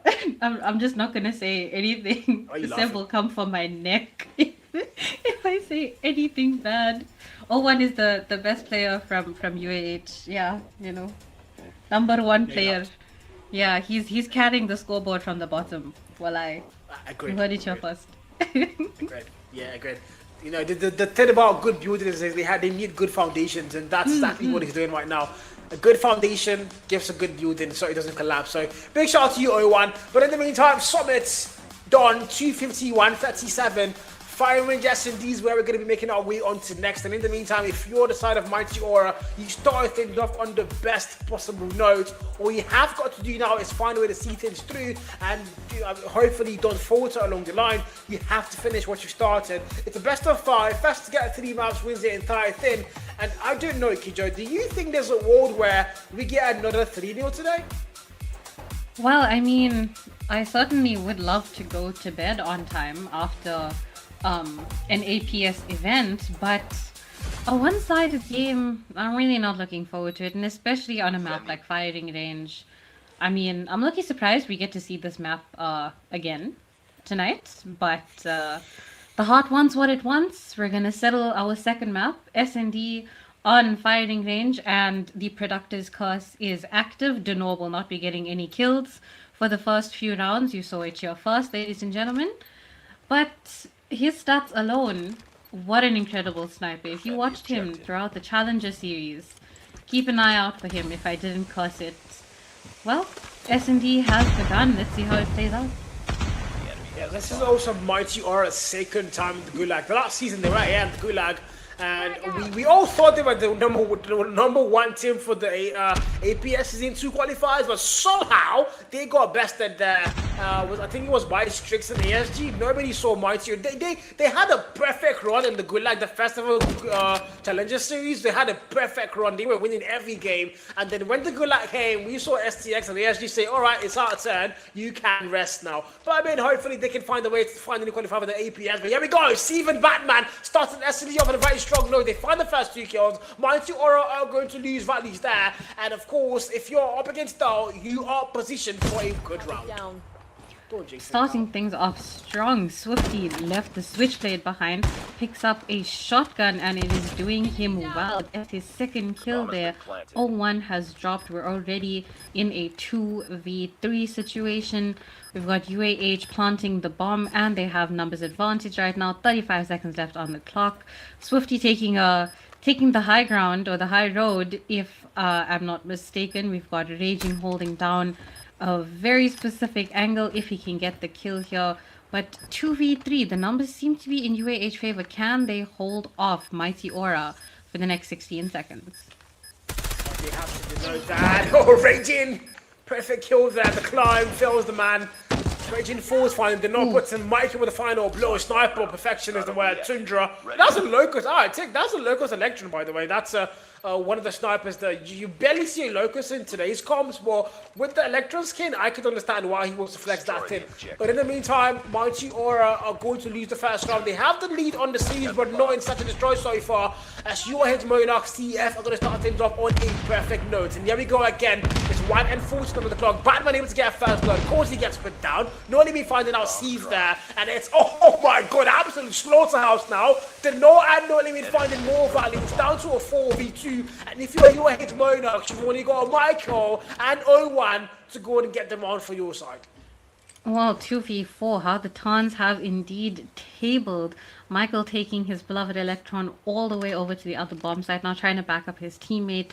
And UAH do not have the bomb in hand. So this is a very tricky situation to be in. Mighty Aura trying to guard every single angle, protecting that bomb with their life. They're on the defending side for our first 8 rounds, and Michael brings it down to a 2v3 here, takes out Denor. Absolutely valuable kill there, because that is the sniper that they should have been worried about. Swifty Pie down as well. Risk trying to equalize the numbers here. 1v2. Still in favor of Mighty Aura, but if anyone can possibly do this, please don't curse it. It's Michael. She might have just jinxed it, guys. Yep, Kijo has cast it. 1v2, no limit, risk it, Michael. Oh, Michael! Yeah, she did, guys. It wasn't me, guys. It was Kijo. And that's it. 1-1. We are tied up yet again. Nobody wants to settle it out. Nobody wants to let it go. It's the usual thing we see in S&D these days, especially on a map like Firing Range. As we not go for 1 APS. Round 3 opens up, tiebreaker. And in the meantime, surprisingly, there's almost nobody on the donut shop apart from, that's going to be Kersey yet to get his first kill. Well, Kersey, if you want to sponsor us with any donuts, we would love some food. No limit, another double, make that a triple with his SKS in hand.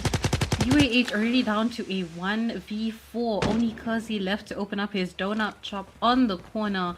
0-1. Carrying through strong with his name. Was on 1 kill. He doubled that, gave it to the next person. Swifty is out and Denor standing in his way with the sniper. Insane finish. Thank you, Lily Plays. I'm so happy about these guys. Have not seen that in the low tech. No, that triple quiz there. That was astonishing for him. But now Mighty Aura, 2 back-to-back rounds. UAH started things off so well, and now they're starting to fall off. Hopefully they find a way to rise back up. Whatever falls rises. I think I know about that. 2-1 though, and if you're Mighty Aura, you're up and set now to get into your people. Because he gets put down, Michael finds him first, and he's yet to get his first kill, Kijo. He's probably having a bad day. Swifty not doing too well in the S&D either. He gets put down very early on into the round. Risk is out, No Limit is out for the side of Mighty Aura. Denor was last man standing as Sev puts him out of his misery there. Equalizing the score. We're at 2-2. This is a complete opposite from what we saw in the hardpoint. The hardpoint was clearly in Mighty Aura's favor, but now UAH showing us that maybe they're better in S&D. I saw changes to the chat saying UAH are the better S&D team, and I think I agree with him low-key there. Michael finds a double to kickstart things off on their side, and now 4v3 numbers are locked in for the time of up against Dow. I think I lied. Okay, back and forward. It's down to a 3v2. Because he goes in, he's going to get put down there. So Steve puts him down to a 2v2. Numbers are tied up now for both sides. And No Limit able to start. Oh my god, the back and forth goes crazy. And now it's all down to one final player. That's going to be Raging now. Am I lying?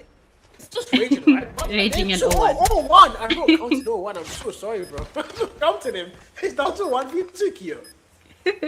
1v2 indeed, No Limit bringing it down to a 1v1, and now 0-1 can hopefully see him in his sights.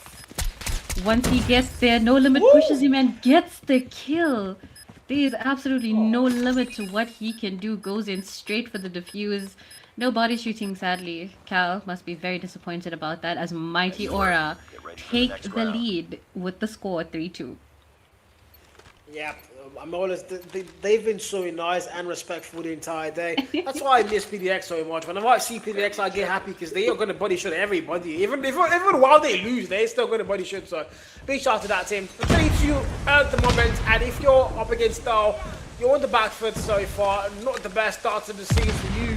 On paper, you're meant to be dusting Mighty Aura. No offense to Mighty, but that's just a fact on paper. But right now, Mighty are making a statement. We saw the same thing with SCX and Nonagon, where SCX were on paper the weaker side. But my god, 3-0 says nothing about you being weaker. But here we go, Mighty Aura as well. Risk able to get the very fast kill. First blood drawn. Batman gets put down. Risk able to confirm that kill. Sniper did no more. My freaking god, a single pixel will do. And Michael gets put down by that single pixel. Regin takes out Kersey. And now we're down to a 4v3. 4v2? Just as quickly it drops down to a 3v3. UAH have the bomb in hand. They just need to decide where it is going to be planted. Right now, Mighty Aura are set on guarding one specific bomb site. So if UAH pick up on that, which I think they did, bomb has now been planted on the complete opposite side. And we see a crossbow in the hands of Swifty. Do my eyes deceive me? He is going to push in with a crossbow. Risk gonna try and back him up from a different angle, but Sev says no. Trying to push in for the next kill here as No Limit comes through. 2v3 now. Bomb is still on a 20 seconds left on the clock. Can this crossbow do what it is intended to do in his favor? Enemy down. I wouldn't lie to you, Kijo. I would never understand why the players... Okay, see, big shout out to you, by the way. My god, that was a nasty clutch. 1v2. Putting 2 players down. 1 in front, 1 behind. Doesn't really matter. He can't get sandwiched. But at the same time, going back to the crossbow, I don't understand why it's been just up lately. I've seen that across multiple regions, and I'm like, what exactly are we witnessing? It used to be something really good back in the day, but then it's been nerfed 1,001 times, except it got a buff recently that I haven't really seen. or notes in the patch notes, but then because I don't see why you drop the pistol, drop the melees, and you pick up a crossbow. But again, that's why I'm a caster, not a pro player. And here we go again. 50 points was Batros finding a double kill there. And numbers once again are going to sway heavily in favor. I take it back to a 3v2. And right here, might have numbers advantage, not for too long. Now they do 2v1. Raging, let's get that clutch. Raging with 5 kills in his pocket already, up against No Limit, our SKS demon for this map, and Risk. 1v2, he does have the bomb in hand. Going for the plant, but No Limit is sneaking up on him. Let's see if he can get it down in time. He manages to secure it.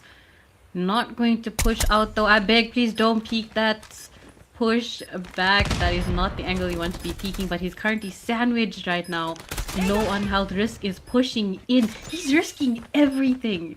He ego challenged that so well. Goes in for the defuse.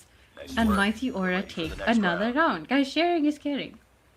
Yeah, I think we did see an S&D like this much earlier today. That was Nonagon and STX, where it was a back and forth. Take one round and I'll take one round. Until finally we saw 7-5 and then 7-9. So if you're Mighty Aura, you don't want to be the inside of Nonagon. You want to make sure whatever round you're taking, they're leading you towards that win eventually. Sniper, then no! It was headed there because he finds the first kill. Reggie falls, then no saves. I missed it once, I don't miss it twice. Puts my kill down, vital kill there. And once again, numbers are in the favor of Mighty Aura. It's down to a 4v3. But now there's going to be CF, 11 kill mark, finding 1 kill. There's one more player to the right there. I think he knows, but he doesn't commit to that gunfight. Batman finding 1 more, not let me fall. Steve picks up the sniper. What's up there, Noah? You're a sniper, but I can snipe better than you. That's a statement being made. And once again now, it's down to a 1v3 actually. It's all down to 50 pie. Crossbow in hand. I am not hyped. The complete switch up. He is pushing ever so carefully. Doesn't manage to get the one single value that was in his crosshair. They didn't even have time to plant the bomb. And now look at that. Our scores are equalized once again. 4-4. And we're in round 9. Guys, if overtime was a thing right now, we would be here for a while. But we're heading into round 9. Sides have been swapped. Mighty Aura are now going to be planting the bomb. Monarchs are going to be defending. Let's see how the strategy switch up works in which team's favor. Risk with the first blood of the round takes out Sev, brings it down to a 4v5.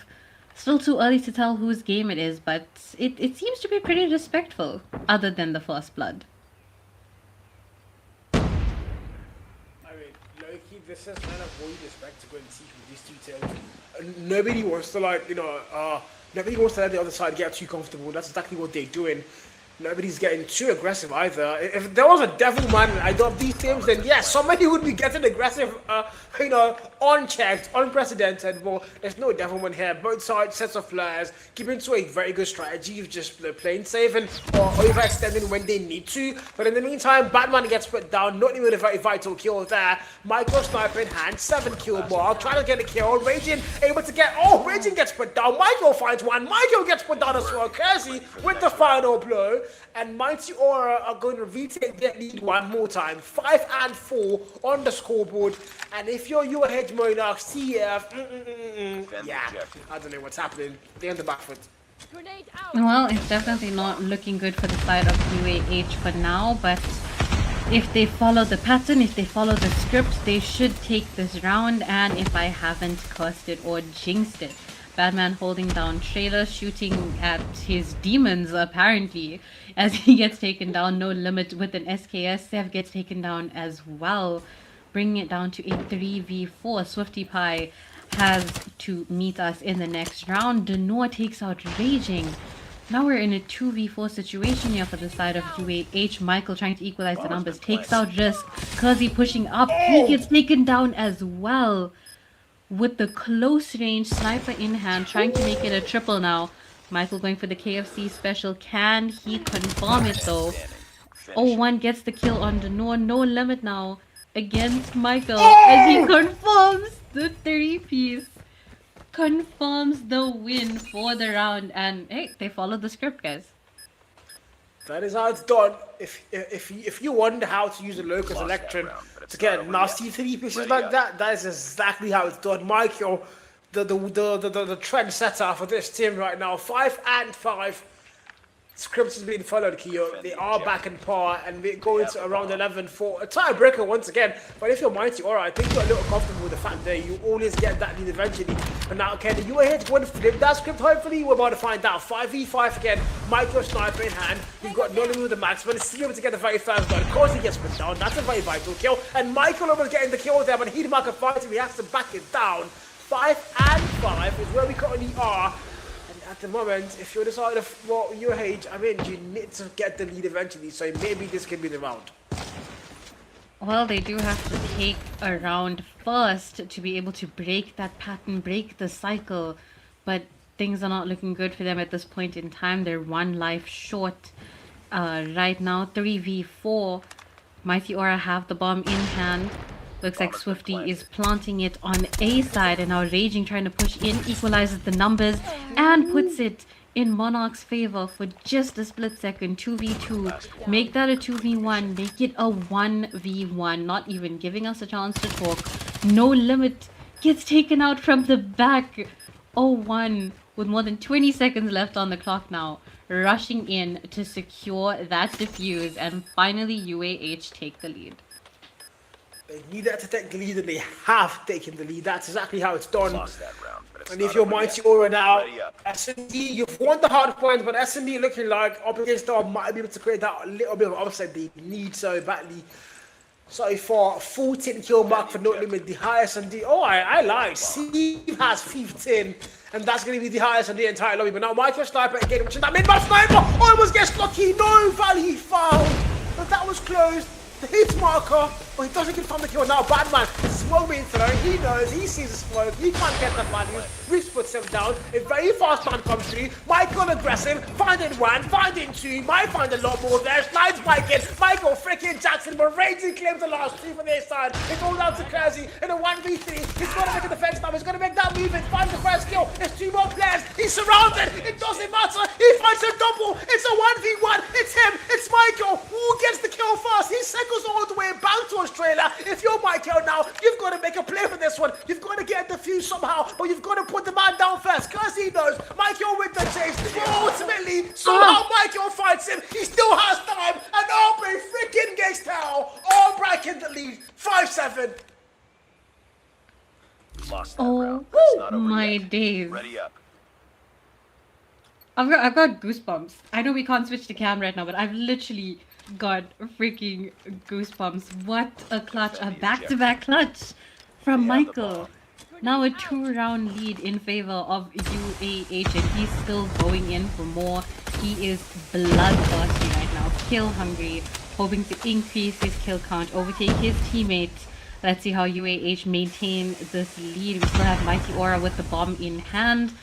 Numbers are still neck and neck. First blood officially drawn. Badman takes out No Limits before he falls to the hands of Risk. 4v4 now as Raging with the wallbang takes out Risk. Denor has dropped as well. Didn't get a snipe in this round. Percy, we teased him at the beginning of the round for not getting any kills. But now he's stuck in a 1v2. Michael out for the count. No clutches for him this round. Let's see what Kazi Donut Shop is going to do.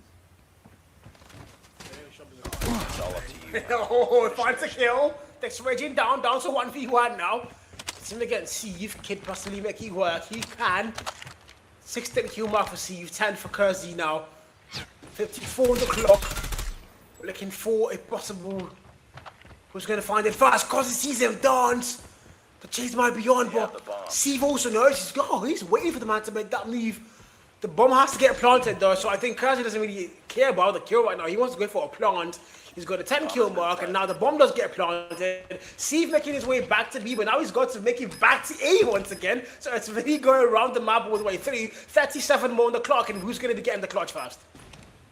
Who's going to get the clutch indeed? Kazi versus Steve 1v1. We're playing Ring and Rosie around the map here. Seth goes in for the kill, confirms it.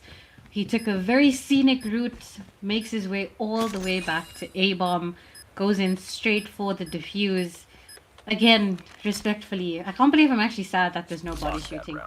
This is what I get for spending too much time with Cal, guys. But 8 rounds in favor of UAH.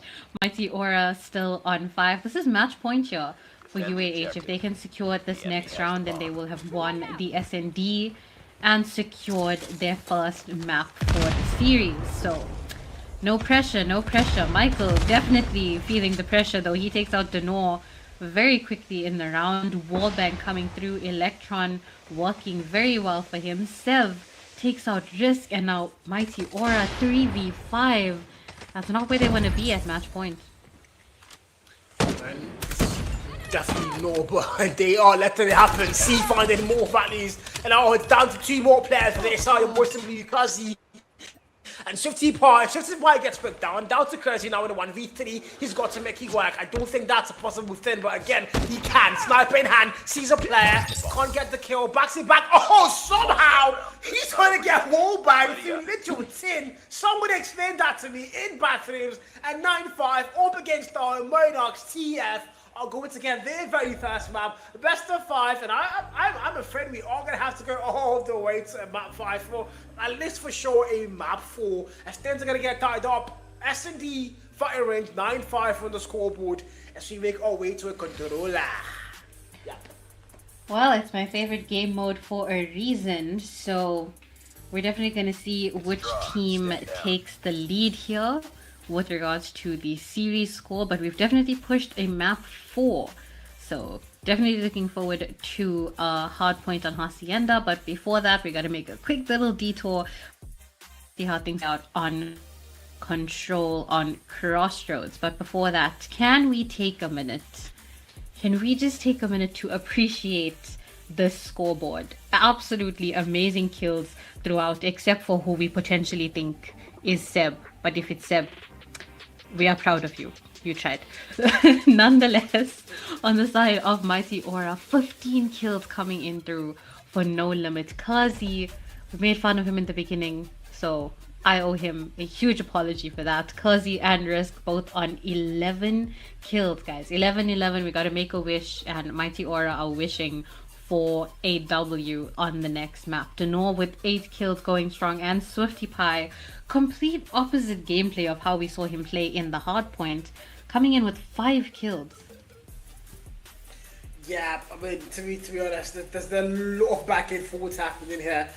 Swifty was a phenomenal hardpoint player, but again, the other thing about game motors, there's hardpoint players, and there's a couple times where they're not really that, should I say, effective in such a destroy. It's a totally different game mode, a lot more slower, a lot more tactical. So I would want to assume that Swifty Pie just isn't really the S&D man. But again, I've seen Swifty and S&D on the World Qualifiers for Africa. He was a beast as well. So I'm just gonna guess maybe not his ideal map and not his best day, but ultimately still. It didn't really matter. No matter what he did, up against Star, we're going to get that win. Steve on the 19 kill mark just made an absolute statement there. They wanted the S&D map, and they were going to get the S&D map. But that said, Search and Destroy there is theirs, and now we're making our way back to a respawn on Control. The map as well is going to be kind of, Crossroads Strike. This is a very beautiful snowy map, but this can be the map where nightmares occur and dreams are literally crushed. So if you're on the side of Mighty Aura, you do seem to be a little bit better on respawns. So actually, I take that back, a lot better on respawns after what we saw on Summit Hardpoint. S&D a little bit slower, but now Crossroads try being a kind of hybrid between two of them, but I would argue majorly leaning more towards the hardpoint kind of things as a respawn. So if you're Mighty Aura, you might be going into this map with a little more confidence, but at the same time, Monarchs do have the momentum in their favor. So no, I think it's all going to come down to who wants to win it more. Well, it's definitely going to come down to that. And I mean, I feel like we do have to keep in mind, this is the best of the West versus the best of the East. We might be watching a bit of stage 4 foreshadowing right before our eyes. So I should have taken that into consideration before I locked in my prediction tonight. We're going to see how these two teams will settle things on Control. And who knows, maybe we might see a bit of turnaround from the side of UAH with regards to how they play their respawns. But other than that, things were looking strong for Mighty Aura. They're starting off strong as well. We've got them on the capturing side.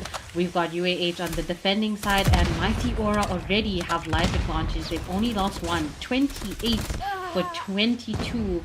While it's dropping now, UAH trying to make the comeback. And if my eyes don't deceive me, Michael is sniping in control. Yeah, I wouldn't be surprised, and especially on a map like this, snipers can work, but you have to make sure you're the one is flawless. You're flawless with that sniper.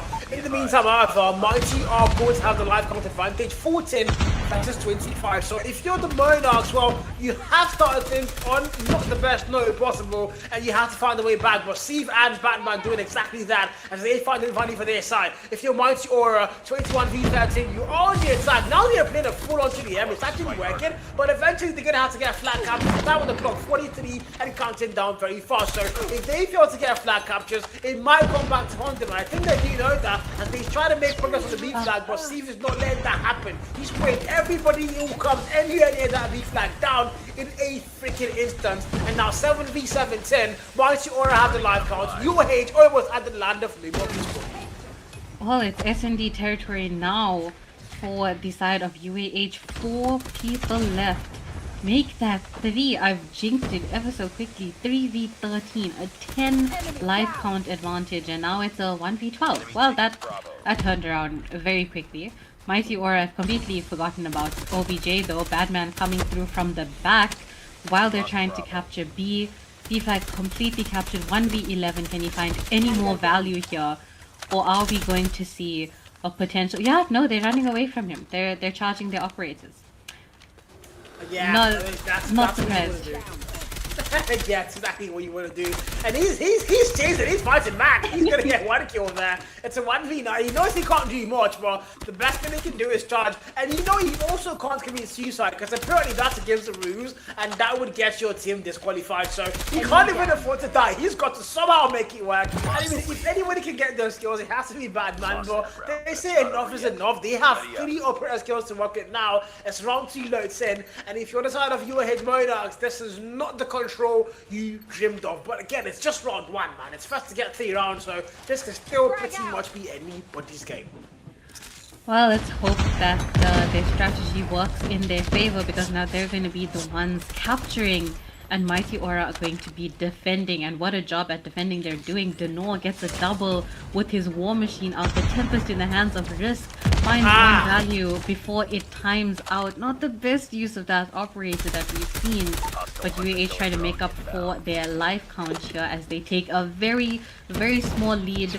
What they're not taking the lead in though is the OBJ, because Mighty Aura are keeping them off. There's not a speck of blue on either of the flags right now. We're switching between A and B. Life count still in UAH's favor, but let's see how long they can keep that up for. They need to find a way to make sure that stays, but Batman and C find their value. 21v7-10 at the moment. If you're up against, oh hell, you start things off well, you were getting the kills, but don't forget, time is a thing of essence. You can't afford to let time not be on your side on a map like Cross Strike, especially on a mode like Control. But 14v15, now they're going to lose the life count advantage. Mighty Aura are going to have it on lockdown. How the tables have turned, as my friend how Kyo would say, how the turns have tabled. 11v13, Nikolai's another curse. He might get the kill. No, he doesn't get the kill. That's a very bad operator skill. I don't know. I haven't seen good operator skills on this map yet for today, so I need to see that on the next one hopefully. So far, 10v8, 9v8, back and forth, and nobody's letting this go to the other side, Chicho. Well, it's pretty neck and neck here, and now UAH once again the first to reach the land of no more respawns. We've got 15 seconds left on the clock. Michael locks in a 2-piece there with his pistol in hand. Now both teams on their last few lives, 3v4. Make that 3v3. We're in S&D mode right now. 2v3 in favor of Mighty Aura. 2 ticks captured on the B flag. 1v3. The unlucky player, Sev, stuck last man standing before Mighty Aura take them down for a back-to-back round. Okay, I didn't know what the words these are. I wouldn't say I didn't see it coming because we did talk about the fact that respawns right now, Mighty Aura just seems to be looking a lot better. Up against our struggling, and you can see that happening once again. 3 players, make that 4 in 1 foul swoop, and Mighty Aura and dominating that kill. But now we go, the no sniper in hand. The no says, you know what, Michael? If you're I'm also going to snipe, and we're going to find out the better sniper is. But now Michael was that night little, finding a double kill there. Equalizer, Batman finding 2 as well. And finally, I've seen operators don't get properly used. Michael making that 3, making that 4. A full on spawn trap now. Mighty Aura, they can't even leave their spawns. Finally, up against our Maya working up. But Rich now gets the 1 kill. 20 puts them down. CV still close by. 19 kill mark. The back and forth goes on. 21 10 now. And oh, you were here to the kill from so far. Mighty, they can't fight back, but now they do. 55 comes through. Rich finds a double. Now they break that spawn trap finally. The damage was done, but it wasn't really much because 16 v12, 15 v12, lives are still ridiculously close. Extremely close indeed, and the Mighty Aura still have yet to capture a single tick on either of the flags. As I say that, they confirmed 1 tick on B. Batman tries to stop them, but does not manage to come out of there successful. Got the Sparrow in hand of Swifty Pie there, gets 1 value from it before Michael says put it away. Now 2 ticks on the B flag, locked in for the side of Mighty Aura. They're going in for the full capture, hopefully to increase that timer, but an 8v6 situation, I don't think it's gonna need that much time, Cal. I just have no words to say right now. 7v5, and what if UAE chunk this? I don't believe that can happen, but again, I do know one thing about, okay, you know what, Carl, shut up. They can't choke it. 7v2, Batman, Steve, even Seb turning to the party now. Only 1 final player. Swifty Pie gets back shots there from the man from Garena, Batman himself. And up against our Monarchs TEF, finally going to get their hands on a score in the control cross strike. If you're Mighty Aura, however, you're not one, to get complacent. You have to make sure you end things off now. If they tie things up, then that would be no man's land. Literally tiebreaker, and that's never good for business here. As you open things up once again, look at that kill finish. Oh, Mighty Aura, they know it's War Machine. Finding a quick double there, and it's all yellow on the kill finish. That's TV for 24. Not a single player lost against a 6-player loss count. 4 up against all. The back and forth finally ensues here. The Mighty, the damage is done. Well, damage is done indeed. Again, we might see a potential 10 life advantage if Monarchs are going to continue playing with this type of strategy here. They are the ones capturing for this, again, match point round before Mighty Aura almost take the lead once again. 23 for 17. Mighty Aura playing cleanup on the A flag there. They have time to clean up and get rid of any trace of UAH that was on either of their flags. 22 to 14. A little bit of contesting happening there as UAH tried to capture, but Risk holding it down on his own, not letting Raging anywhere near that point anytime soon. 18 for 10, 30 seconds left on the clock. This might be the round that Mighty Aura need to seal the deal on control. Just might be 8 and 16, double the life cut now is a favor. And if you're up against I just don't know how can you fight back. Batman, Steve, the answer might be theirs. Now the Tempest pops out, finding the first kills there. The Death Machine puts him down for response. That's going to be Seb himself, able to get that 1 value. But Trade finds him, Nemo responds, 4v12. Triple the lifestyle in favor of Mighty Aura, 3v11. If you're up against everything at this point counts. It has to be infection. Flawless has to be the word. 3v11, no more time on the clock. Every gunfight has to be won. 2v9, Mighty Aura, they've got the life card. It's all down to Michael, the man from Kenya, the only man now left on their side. Ball 27 fails them. They know with a final blow, and Mighty Aura claim that lead and lock it down. 3-1 as they have their lead on the map series now. 2-1. My God. I'm not surprised. I'm just disappointed. That broke my heart right there. Did UAH Seb? Did you wake up this morning say how can we make Kijo cry? Stand down. What's an APS game? What's an African Pro Series, an African Championships tournament game without Kijo crying? That's Yes, that's okay. We've got Mighty Aura with a 2-1 series lead as of right now. We did already say that we are going to see a map 4, but the question is, are we going to see a map 5? So, Monarchs, we're heading back onto a respawn game. I beg, please, if they change their strategy in the last 2 minutes, let's hope and pray that it works. We would love to see a map 5 potentially tonight. At least it's not 8-3-0. But on the side of the kill feed though, we have to take a look at the incredible, look at that, it's still equal. How? Badman from the side of UAH and Risk from the side of Mighty Aura, both with 31 kills on the scoreboard. Both have the highest in the lobby, highest for their team. And at the bottom, once again, strong foundation wise, you know, gotta keep that in mind. We've got 0-1 from the side of UAH and Kurzi, both on 12 kills. So very neck and neck for both sides. I wonder what the difference was. I don't know. I mean, like, you're looking at the top kills, 31 for both of them.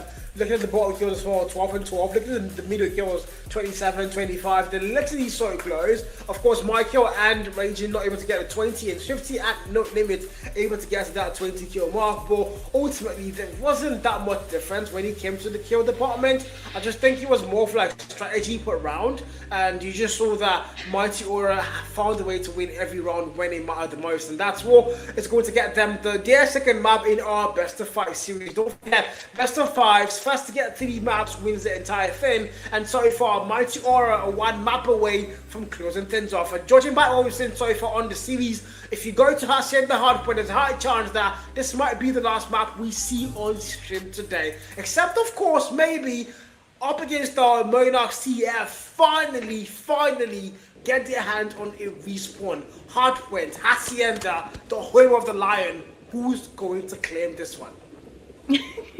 The home of the Lion. I've never heard it being called that before. I'm sure Alex would be very proud to hear that this is one of her favorite maps. But yes, for our 4th map of the night, Hacienda Hardpoint. Well, we're gonna see how this plays out. If Monarchs can surprise us with a bit of a comeback respawn wise, then we will potentially see our 5th map. But if not, this is series point here for Mighty Aura. They've been fighting to get into the African Pro Series from day 1. They've tried every single challenges. They've tried the previous Gulag that we did have. They didn't manage to make it through, so this is their time. I don't know, Joe. This is kind of a lot to take in right now.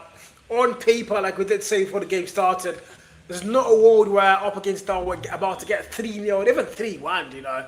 Unless the regular leagues, maybe a 3-2. We saw them in the challenges, you know. The first week they played a whole different restart, yes. But we saw the comeback they made up against Nonagon. And then in week 3, we saw them dominate the entire thing. It was just them all the way through. So just see them now in the Gulag Series losing to Mighty Aura. I mean, there's so much to ask. So many questions. What exactly is the problem now with the up against our Monarchs TEF squad?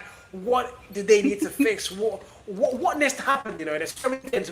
I mean, I think we should start with kicking out one. If that's Seb, if that's not Seb, yeah, we can leave him. I think it's just a bad day for the man. But in the meantime, however, we're gonna start things off again with Hardpoint and Hacienda Hardpoint. It's 0-0. P1 opens up. Nate's gonna get thrown. No smoke so far. My favorite thing is not being thrown, and now it is. And let's get the party started here.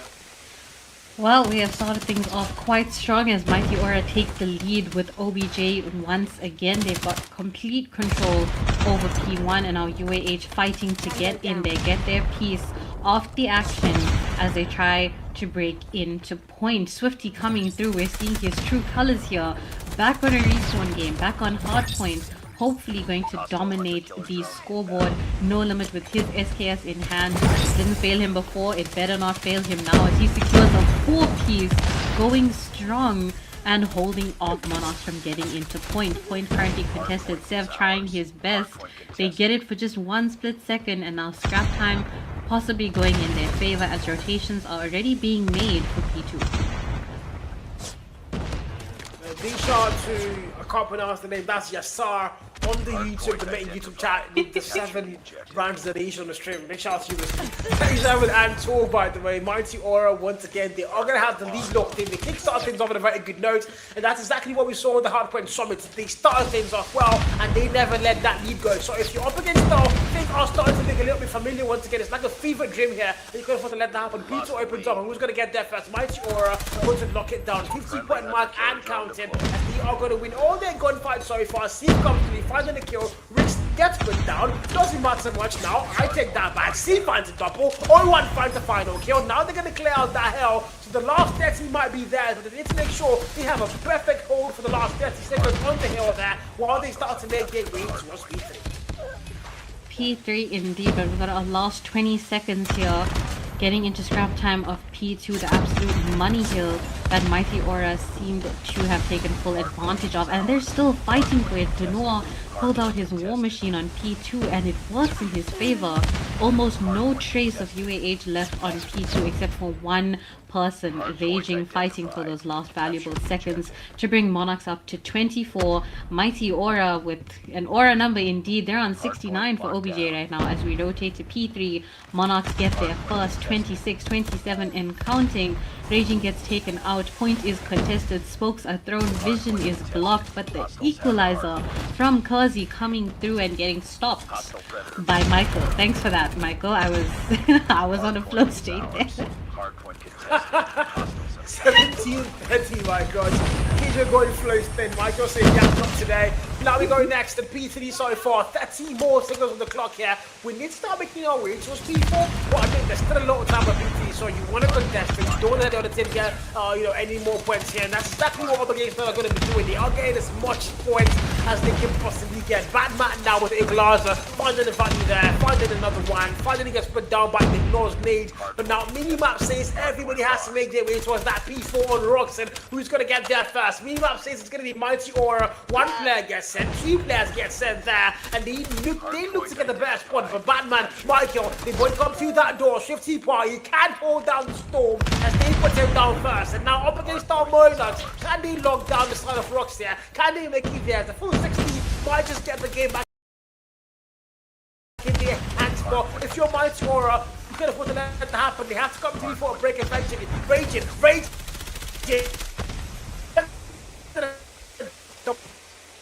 Steve gets put down, Shifty finds one. They're gonna break that hill, they're gonna make it theirs, and the question has to be asked, up against Star, how do we get there and we just lose the entire thing? But now the death machine comes out, it's gonna find kills, finding 1 so far, Batman finding 3, and the kill for is gonna be entirely blue. Finally, up against Star are starting to look alive. That gap is looking smaller and smaller. It's closing in here, and Mighty Aura are feeling the pressure indeed. We've got P4 contested currently until Mighty Aura take it for a split second. Monarchs come back in fighting for their spot. Well deserved. Our last few seconds of scrap time. Denoir locks in a 3-piece. Doesn't even waste time on the scrap there, and that is what Mighty Aura needed to lock in 100 seconds. Now 2 seconds short of that. UAH on 63. We're back over onto P1. Rotations have restarted. And we're gonna see how it all plays out. Mighty Aura finally on that 100. Monarchs on 63. We're gonna see how they push into P1 and break it this time. If you're Mighty Aura, you're gonna get above the 100-point mark first, and ultimately that's very important that they do that. And up against Star, they're going to kickstart things off slow as usual. It's hard for Hacienda. The last hard point we saw, it was all Mighty Aura. But I think this one is a lot closer than what we saw in Summit. Monarchs are actually fighting back. Here when they're going fight again with dishes in their favor, they're actually getting operator skills used perfectly well. So what they need to do now is find that one moment where the game just completely turns around in their favor. And so far, Mighty are not looking to let that happen. P1, grab time, both sides, fighting it up to the very, very freaking 77-112. Eventually, we need to make our way to us next on P2, and who's going to be getting there first, Kyo? Well, we're definitely going to have to wait and see, because there has been a bit of a slight lag situation, as if the match wasn't suspect enough. But we can see that Mighty Aura do have the lead for now. Whether UAH are going to be able to come back from that is the question on everyone's mind. So If you haven't locked in your prediction yet for who's going to win the hardpoint, please make sure you do that now, with the poll still being active in the YouTube chat. There's only 22 people who voted. Now, wow, where are the other 110 of you? Man, there's about 140 people on the YouTube stream, so I want to see like 190 voting and way more than the people here. You can double vote. Can you? I don't think you can, but like we can create things, guys. We can create our own things, you know. We can disobey the YouTube laws on double votes, but in the meantime, the production trying to get us back in the game, and of course we are back in like we never left. And wait, a player left for UAH as well. It's a 2 players left. So I think it was a general Codem issue. It was a Codem server logout, and 2 players disconnected from both sides. And now we're down to a 4v. Wow. Well, we've got a 4v4 situation now, so at least it doesn't seem unfair for both sides. Yeah. But it's definitely going to be a bit different. Teams are used to a 5v5, so now we're playing with BR squads here. We're in the wrong game mode, guys, but operator skills still out. War Machine active over on P3. We completely missed P2, well, the last bits of it. Denor scores a 3-piece KFC special there, taking it from Michael. As he finishes that off, operator skill times out. We've got 2 Tempests active right now. Make that 1, because that's a very difficult operator skill to use. Risk pushing right into UAH spawn, finds a double, tried to get a triple and did not. Well, he did secure that actually, but Batman takes him down with him, Romeo and Juliet style. Mighty Aura still have the point here over on P3. Last few seconds of scrap time, holding down inner and outer, and Michael probably going to give up with trying to get P3. Rotations for P4 are made, and seems like UAH are the first to win that race. First of all, I just saw a very funny comment there saying Kai first streams has prepared me for this. And that is so funny. I had to call that out. Ultimately though, Mighty Aura in the meantime, 170, 106. They've got the lead locked in. Up against now, they pretty much didn't catch up the entirety of the hard point. I don't see a world where they actually make that comeback happen, where they actually get that win. But again, that's what this game is about. We want to see comeback. We want to see those moments where all of a sudden the casting just get hyper because the players are doing things that we never thought possible. So if you're up against our Monarchs TEF, this is the moment where you need to wake up and give it everything you have, 101%. But in the meantime, Mighty Aura don't look like they want to slow down now. They almost at the 200 point mark. They're almost at the finish line. Can they now cross it? 3-4 so far. Contest of swords, more I would call it. Up against our fighting back. Batman finding a kill there. Of course, he gets him put down. Now we need to go back all the way to a P1. Unfortunately, we can't end the game in P1. If not, I would be ironically saying, where we things all started, where things might all end. I missed that line so much more. It can't end there, but we're going to be going back to P1. Back to P1 indeed, and this is the 3rd time we're going to be over on P1. 3rd time's the charm for either one of these teams. Mighty Aura currently still in the lead, 189 for 117. If Monarchs can get their hands on any more OBJ time, now is the time to do so, because Mighty are closing in on that 200. We've got P1 contested, smoke is out, nades have been thrown. All the bells and whistles are being pulled out as Monarchs try to catch up to that lead. They're trying to even the gap out. Risk falls out of point, Sev pushing him, Michael pushing him. He gets a 2-piece of his own, holding down top.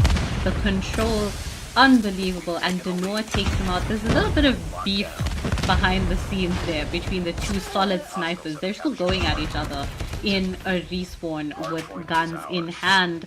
As now Mighty Aura, they're still on 198, Monarchs on 136 as we head over to P2. Capture the objective. I mean, just to be fair, Raging was a player disconnected for the side of Monarchs, and for Mighty, I can't exactly tell what it was, but of course, you can clearly see that there's been a little change in the gameplay so far, but it's still Mighty dominating. I mean, if O1 had disconnected, no offense to O1 again, but I think maybe up against Star would have had a better chance here. But without raging, the gameplay doesn't look like what they would possibly make work. Mighty Aura still dominating the kill feed. They're still looking a lot more better. They're still just looking like they want to end things, 3-1 notes. Unfortunately, for the side of UAH, yeah. Don't forget, it's best of 5. First to get 3 maps is going to win the entire thing. And if you're Mighty Aura, you're literally 1 map away now from qualifying for the upper bracket finals. And whoever wins that one qualifies for the APS Season 3 as well. But the good thing about this game is 4 games like Nonagon and UAH, if they do lose this one, they're not yet out. There's still a lower bracket run that they can make, and whoever wins the last game of the lower bracket also gets to qualify for the APS Season 3. In the meantime, however, the scoreline reads 162-210. Mighty Aura have the lead, and now we need to go next towards that B3. But dishes are going to be very important and very key, and who's going to be getting there first? The answer so far, mini-maps is both sides, and if you're Mighty Aura, that's a good thing. Well, it does seem like UAH have the spawns for now, and they do have control of the points. But we're going to see if Mighty Aura can break into it. And just to confirm what Cal was saying, it seems that Mighty Aura have lost no limit as their first player. So, pun intended, it seems like we found his limit, and that had to be his network connection. But let's see if Monarchs are going to take advantage of that as they close in ever so slightly, 175 to 220, still in favor of Mighty Aura. Tempest active in the hands of Risk in Warehouse, doesn't see any of the members going past him, pushes through the smoke, confirms the kill on Sev, still has his Tempest, and Michael gets taken down as well. 227 to 181, point is contested. Last few seconds here, and scrap time going in favor of Mighty Aura. They're not letting a single second go, because I mean, genuinely, that's all that matters. We've got Michael as well coming through with a 3-piece so strongly, and UAH once again early rotations. They've already set up shop on P4. The game is starting to get close now, and I might have to just assume that there's a chance, there's a world where up against our force them out 5, because that's what they're looking to do right now. 237 however, Carl, please don't jinx it, please don't cast a curse it. How Mighty are going to get kicked out once again. UAH are right back into the hell of B4. 36 more on the clock. Tempest gets popped out. War Machine gets popped out there. So for play number 4, the Law. Can he find Valley though? The answer has to be yes. Finding a kill there. Trying to put himself down. And then we see for the Tempest. And Monarchs are finding him out to get to that 200-point mark. The last time they played hardpoint, they were only able to get 137. And that wasn't solid. But now with Hacienda, they are going to break that 200-point mark barrier. And finally, B4, they start to look alive once again. This is the UAH Monarchs that I know and love. And they're fighting back finally. They're putting down Mighty Aura. P4 about to end, but it doesn't really matter. Scrap time. It's going to be entirely there. They're not letting it go. Eventually, we need to go back to P1 once again. We've been rotated over and over and over again. P1 opens up. Who's going to get there first? Doesn't really matter. It's an entirely open hill. It's all back to middle fountain. And look at that scoreline. 222, 241. This is as close as it possibly can get. The fact that we're seeing P1 again is absolutely intense, because this is the point that Mighty Aura definitely shine. They've got 5 more seconds left to secure the victory. Monarchs feeling the pressure indeed. Less than 20 seconds needed for them to secure map 4 in their favor and push for that map 5. Everyone wants to get a piece of the OBJ right now. Contested, contested, contested as Monarchs try to hold it down. We've got a Tempest active here. Sev doesn't find any value with it so far. 1 more bullet in the chamber and still no value found. He gets taken out. We're on 245 for 245 as Monarchs take the lead. Last few seconds. Point gets contested. 249. Contested again. Now why All they needed was the disconnection from 1 player each. 4v4, Call of Duty style. Yes! I told you, Kijo, we need to start playing 4v4s. It's a draw. Call of Duty. Yeah. No, you know what? This Codem thing, scrap it out, guys. 4v4s, that's it. That's what they needed. And Mighty Aura with the choke. Nonagon, we thought they were the chokiest team ever, but we've met Mighty Aura now. They had the lead for the entirety of the game. They had the game in the bag, 230 points and counting, and somehow, up against the Monarchs TEF are going to get that victory and make it theirs. What a way! Get in, Joe. I don't know what they say. Get in, guys. 250 to 45, Joe. Oh, I'm in shock. Don't mind me, guys. If my English package has completely depleted. Wow, absolutely incredible comeback from UAH. That is the hard point that we came to see. That is the UAH that we know. They came, they saw it, they conquered in their favor. And the kill feed, it speaks volumes. Look at that. But from the side of Mighty Aura, now how you get 2 players with 50 bomb and lose on OBJ? How? Your star says, Kijo, your star says, I've seen less jokes on Chrome. I don't want to imagine what that means right now. We're just gonna stay focused on the game, guys. We're gonna stay focused on the game. In the meantime, my freaking god. To answer your question, I've got no idea how. It's one question I also want to answer. I want to get the answer to, but I've got no idea how that happens. But in the meantime, Mighty Aura, they look so dominant the entire time. It looked like it was surely going to be their map and their game. It looked like this was the end of our best of 5. This was the end of our casting tonight. I was about to go to bed, rest my eyes and just go to sleep, but ultimately it's not going to be the case here, because Mighty Aura once again are going to have to play one more map up against the Monarchs TEF. Have done the impossible. They've won a respawn up against the team that absolutely jubilated them on the first 2 respawns they played today, and that's exactly what you need. And now the funny thing about this is they're making their way into a search and destroy game mode, which is literally the one mode where up against are clearly better. And I don't know if Mighty Aura should be safe. I don't know. I just don't know. Well, considering I did predict that UAH were going to win, I think production just had a bit of a rough time hearing what I predicted. But we will see how things play out on our last and final map of the night, last map of the series. And it all comes down to this. But if this is anything, if this is even half of what we can expect from these teams at the stage 4 level, then I'm sat. I'm here for it. I cannot wait to see what both these teams bring to the S&D. And on Melta, now who chose these maps? Yeah, the Meltdown map. I don't think it's one map that I don't particularly enjoy casting, but it's one of my most nostalgic maps in Kodem from esports entirely. The one I was at a nade finding 4 players. That was 2022, I think, 2023.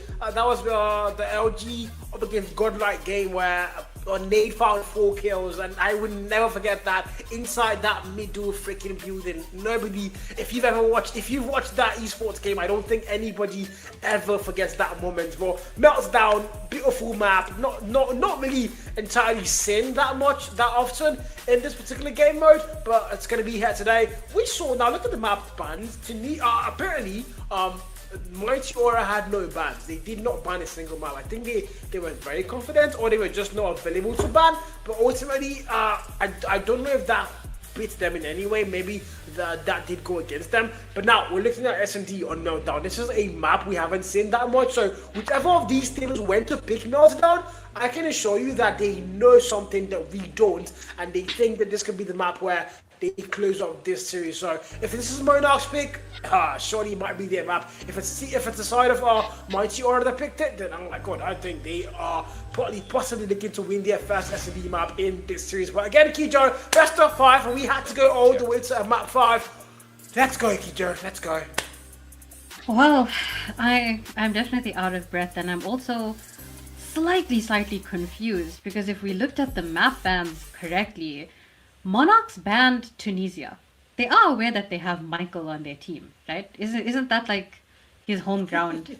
Why would they ban Tunisia? I need to speak to the manager, because who, why, when, how? I'm having a meltdown just looking at that. My eyes don't deceive me. But banning slums, I think you might need to get glasses like me.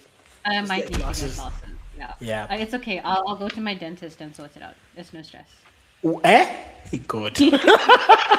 Yeah, you guys heard that. You guys were not hearing things. She wants to go and get glasses from a dentist, and I'm not surprised. It's literally Kijo, guys. Kijo does the impossible things. It's Kijo. She's got Kijo for a reason, guys. But again, Guys, map 5, first to get 3 maps wins the entire thing, and so far both of these teams have 2 maps to their names, and one of them is going to go home today with the victory, and of course we're going to see them tomorrow in the upper bracket final. One of them unfortunately is going to fall down to that lower bracket, but of course they're also not out.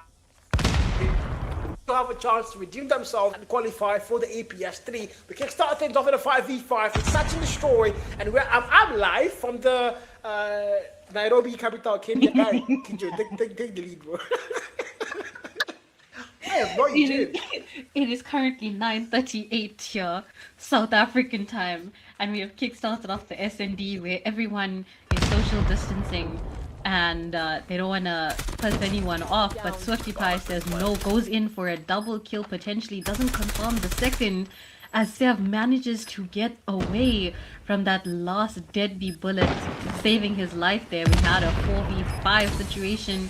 Denor says no, takes out Badman. 3v5 now. Michael taking out Kazi, starting his donut streak with the wall bang, and now it's a 3v3. Numbers are equalized. Risk has been dropped as well. Less than 20 seconds left on the clock now as Sev comes through. He gets Swifty Pie. Denor is out. Michael and him going at it again. Sev with the final kill to do what Mighty couldn't, as they take the first round in our S&D. Well, 1-0. Monarchs going to kickstart things off on a really good note, especially when we talked about an S&D. On paper, they're the much better S&D team. Not only on paper, but we also saw that earlier on Fighting Range. They also won the S&D. So if they can just do that one more time, ultimately they can win their entire thing and qualify for that upper bracket. But here we go. We kickstart things off once again. 5v5. Round 2 though. It's in Michael with the first one. No limit gets put down. Batman finds one more. Sniper and Shotgun opening things off for their side now. Mighty Aura lose 3 main bursts and 1 foul shoot. And S&D might just not be there. Rick's able to get that one kill with a hit fire. Michael says, you put my player down, you also fall. It's down to the Noah now in a 1v4. He's got a pistol and a sniper, but can he find any value? He's in a very bad spot. He knows that. They've said it. They know exactly where the man is at. And my finishing kill, that's an ace. That was 5. That was an ace. Right? Oh, it wasn't an ace, it was 4. No, he had 1 kill in the previous round. Oh, it was 4. It was 4. Yeah, it was. Oh, that was so good. UAH are just teasing us this entire night. Even with the hard point, those last few seconds, it was like 248, nope, 249, nope, give it a bit more time. Finally, climax at 250, and now yet again, look at that.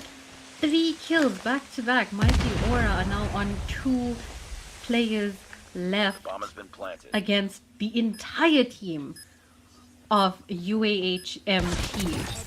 1 player for every single letter in that clan tag was left active. Raging has fallen. Michael with the back shots on No Limit, and Sev sealing the deal with Denor. 3 back-to-back Mighty, you guys okay? Yeah, they locked in. That's it. They just locked in. They got upset with the fact that, you know, they've had a couple bad games, and now we're looking at Mighty Aura putting them down. You know, this is the West versus the East, so there's a lot of pride on the line. This might be. Oh, sorry, I'm joking. Not as badly as that hard point was choking.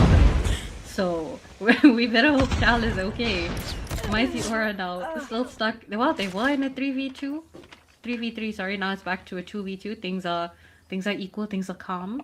They've settled down. Hopefully Cal has settled down as well before it gets chaotic again.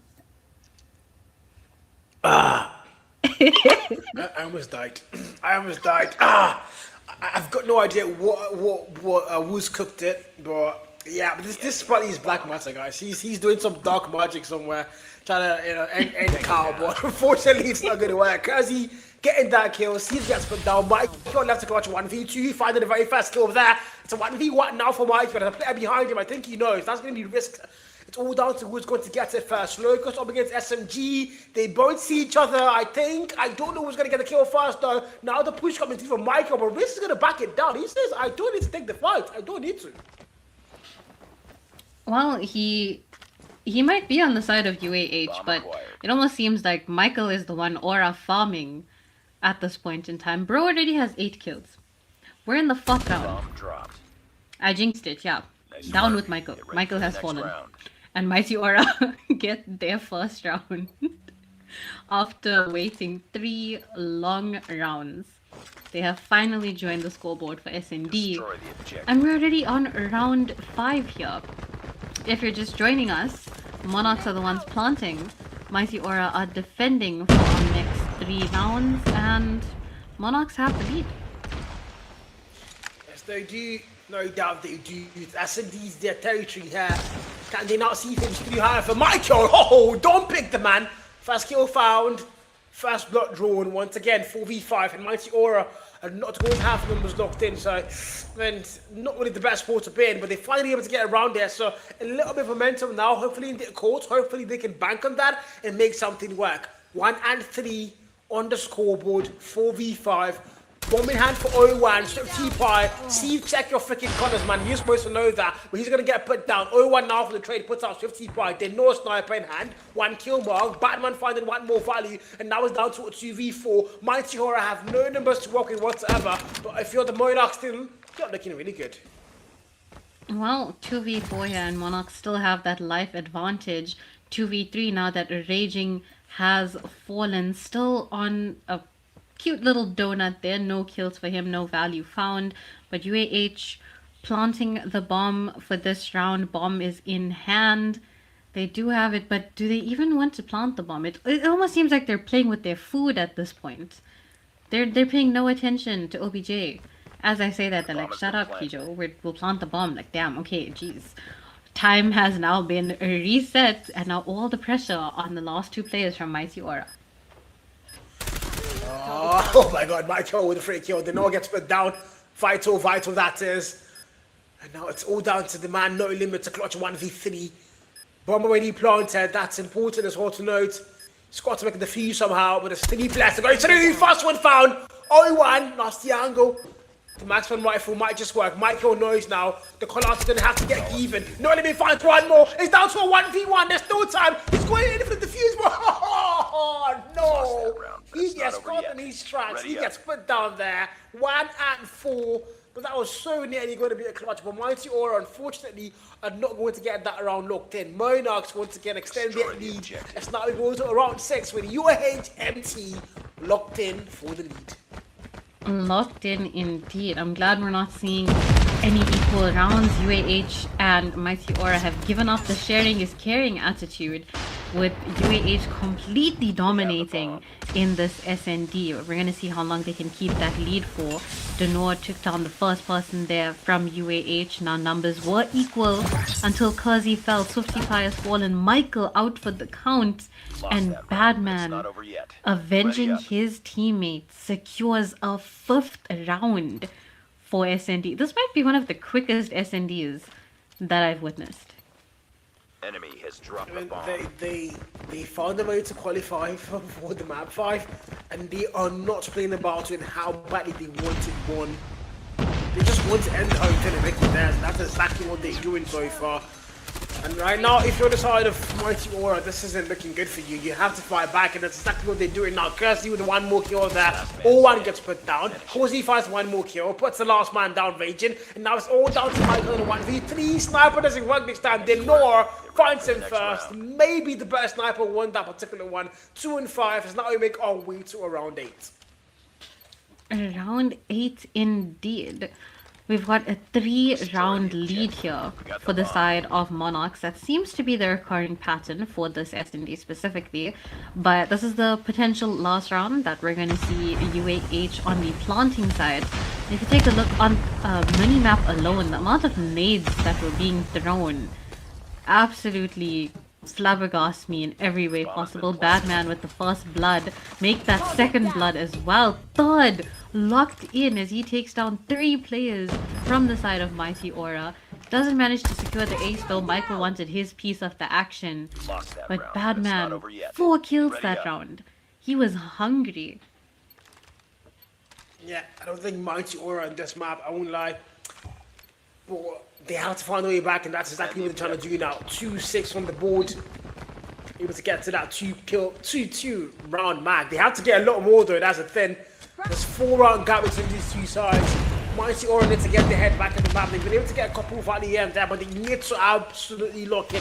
If they're going to put down UH on them on game mode, they have to be absolutely locked in. And so far, you're going to see kills going left, right, and center. It's down to a 3 versus 2 now. Raging and Oiwan, the last man standing for UH here. But if you're inside of Mighty Aura, you've got a cost, you've got a risk, you've also got the no. The bomb does get planted now. Bomb plant. They've got to reset that down to 42 on the clock, so timer counting down very fast. Monarchs, now they're going to get put to notice. They have to make something work in 35 more on the clock. Whatever they have to do, they've got to do it in 31. Time is running out really fast. Mighty Aura have the map now controlled. Can they just find a way to lock it and see it through and get their third in this S&D meltdown? Well, they're going to try their best to do that, given that they do have, well, did have life advantage. It is now neck and neck 2v2. Going in for the defuse. Denoa sees him, but can he get to him in time? He has the cover. Oh, in front of his eyes. You saw him go to the bullying. That was bullying. He's like, you see him defusing the bomb, but you can't do anything about it because I'm looking at you, man. What are you gonna do about it? That was absolute. That was a form of cyberbullying. That should be accounted for. But ultimately, up against them, they're gonna be the ones bullying Mighty Aura there to get that round win. 7-2 on the board now, and Mighty are just finding a way to stay alive and survive this one. But it's a slaughterhouse so far. Cutting over them up. Everyone puts them down. Back and forth and choose. 50 part on the 5-kill mark. The smokes are gonna get thrown. And now it's a full-on. Everybody's pushing A. There's a couple of players in B for the boys in blue ball. Almost at the A side. Well, it does seem that UAH were favoring A side there, as 2 of them have fallen. Now 3v3 numbers are equal. Someone tried to, Swifty tried to tickle Michael there before he runs away, giggling, getting to safety. But the bomb being planted by Mighty Aura on the complete other side of the map, where 01 was trying to get to. Swifty takes him out. Michael now and Badman, last 2 standing against 3 players from Mighty Aura. 20 seconds left on the clock. They have to try to make it there. Michael secures the kill on Swifty. And now we're in a 2v2, but 15 seconds. Can they pull off another ninja? I don't think they can. 1v1. Badman goes and shotgun hits Marco. Now they don't, but they know finds it first. Oh my god, was that close? 3-7 on the board, but that was so freaking close. Badman found the hit marker, just not the confirmation of the kill there. And 3 and 7, round 11 loads in, up against the Monarchs TEF. They're fighting, they're giving everything they have. Man, ultimately, I don't, wait, you know what, I take that back. They're not fighting, they're thriving. It's Mighty, they are the ones fighting now, trying to survive. And now, of course, he takes that raging vital kill. First block drawn, 5v4. 1 more player left in the tally, down to a 5v3 now. Starks are not going to have numbers in this round, and ultimately, Mighty might be starting something for their side. But look at that now. Steve goes in, goes big, finds the 2 kill there. 1 nade, 1 SMG kill, and numbers are right back and forth. 3 versus 3 here, kill. 3 versus 3 indeed, and as we say that, down to a 2v2. The trades are going off so smoothly, so simultaneously. Denoa takes Adman, puts Sev in a 1v2 situation. He equalizes it and he clutches it. Takes out Swifty Pie and Denoa. Double kill right off the bat. Goes in straight for the defuse. So respectfully, so calmly. Lost that round, but it's and not secures over the yet. 8th round for UAH. It's match point. Yeah, unfortunately, these guys don't body shoot. It's really sad. This is why I love the APS. If it was the APS, they, you know, when they get to the APS, they're gonna get corrupted by Cyclone and PDX because yeah, they're gonna start body shooting them. But in the meantime, though, this is the Gulag, and they are looking for 2 slots in the APS season 3. Monarchs about to qualify for the upper bracket finals and be 1 step away from a slot in the APS. And here we go, 5v5, Mighty Aura. They've had such a dominant run today, but somehow they've choked it. Batman with the very first kill. Save able to get 1 more on the board now. It's down to 3 more players. Make that 2. They're not just put down. They'd find 1 value though. It might be over. Dreams are being crushed. East might be better than West Africa, and it's all down to the 1-man player Curse to go and defend that name. He's in a 10-kill mark. SMG finds a kill, finds it. There's 2 more players in the 1v2. Can he find the way to make it work? Time is of the essence for sure. he's got them eventually, but I mean, he can still play TDM. There's a lot of time on that clock, a minute mark and counting, and he's got to go up against Raging and 0-1. Can he make it work? The answer might be yes. He finds one more kill. Raging gets put down. It's down to a 1v1. West Africa are still in the game, Kyo. Well, with 3 rounds in their back pocket, Kazi is going to have to pull off something absolutely crazy against 0-1 here. He does have 12 kills in the bag. 0-1 with only 4 kills. Mighty Aura doesn't have the bomb right, but I don't think he's prioritizing that. He's going in straight for the kill. All Monarchs has to do is play it passive. There's 26 seconds left on the clock. We're finally attempting to... We're not even prioritizing the bomb. To hell with the bomb.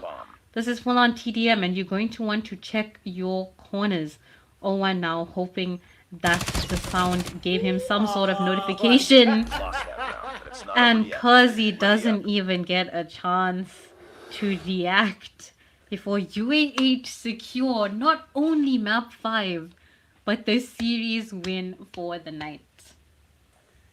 Oh, that breaks my heart. That does. I wouldn't even lie. I mean, I'm happy about up against not getting the win finally, but then Kazi there almost had the clutch, almost had it, just a little bit of time and proper angling. Might have just made that round this, but unfortunately, Mighty Aura, such a dominant score, respawn game, sorry, for Hardpoint the first map, 251-37, lost the S&D, went to control, dominated up against us once again, went to Hacienda Hardpoint, and that was the start of their fall, because they had to lead the entire thing, the entire game, and they somehow choked it, and going into S&D, which of course is up against our Monarchs TEF's favorite game mode, there was literally almost a 0 chance that they were going to win that game, and then of course, the scoreline tells you that, 9-3, the story is written, Mighty Aura and down to the lower bracket, and I mean, they've had one Gulag, this is their second time with the Gulag, and it's not looking like they might be getting out of it alive once again.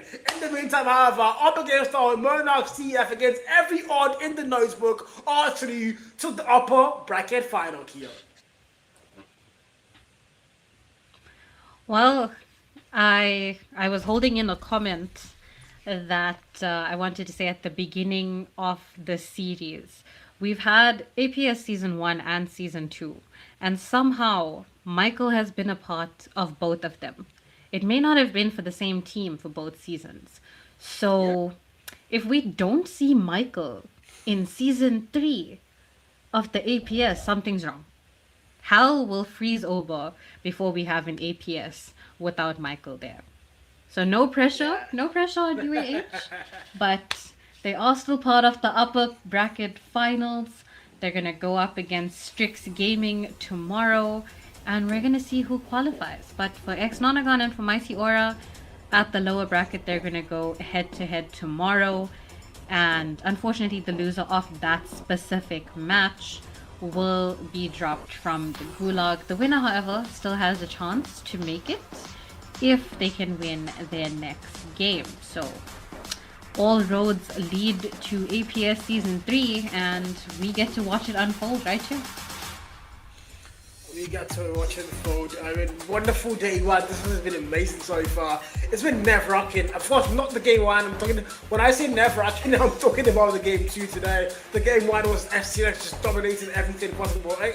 UAH and Mighty Aura, they went toe-to-toe up until the very last map. Best of 5, we had to go all the way to the final map. Wonderful game day. Big shout out to all of you who came out in numbers to watch the stream. But of course, it's not over. There's still tomorrow, which is going to be our last day of the Gulag Series. 3 back-to-back matches. You have the lower bracket round 1, the winners bracket round 2, and of course the lowest bracket round 2. The qualified 2 teams are going to be in the APS Season 3, which is going to be announced, I'm pretty sure, very, very soon. In the meantime, Kijo, this has been an amazing day. Of course, big shout out to Black as well, who did come on the stream earlier today, and of course we're going to be seeing him as well as Kyo tomorrow on the stream. Kijo, any remarks for the viewers before we go and say goodbye? Well, I didn't get to say it before, but it is, I'm extremely happy to be back. Been waiting for Gulag, so thank you to every single one of you who came and supported, even though NG qualifiers did start today. So if you're here to support, thank you very much for coming, and yeah, we'll see you guys tomorrow. we shall see you guys tomorrow. Once again, big shout out to all of you for coming out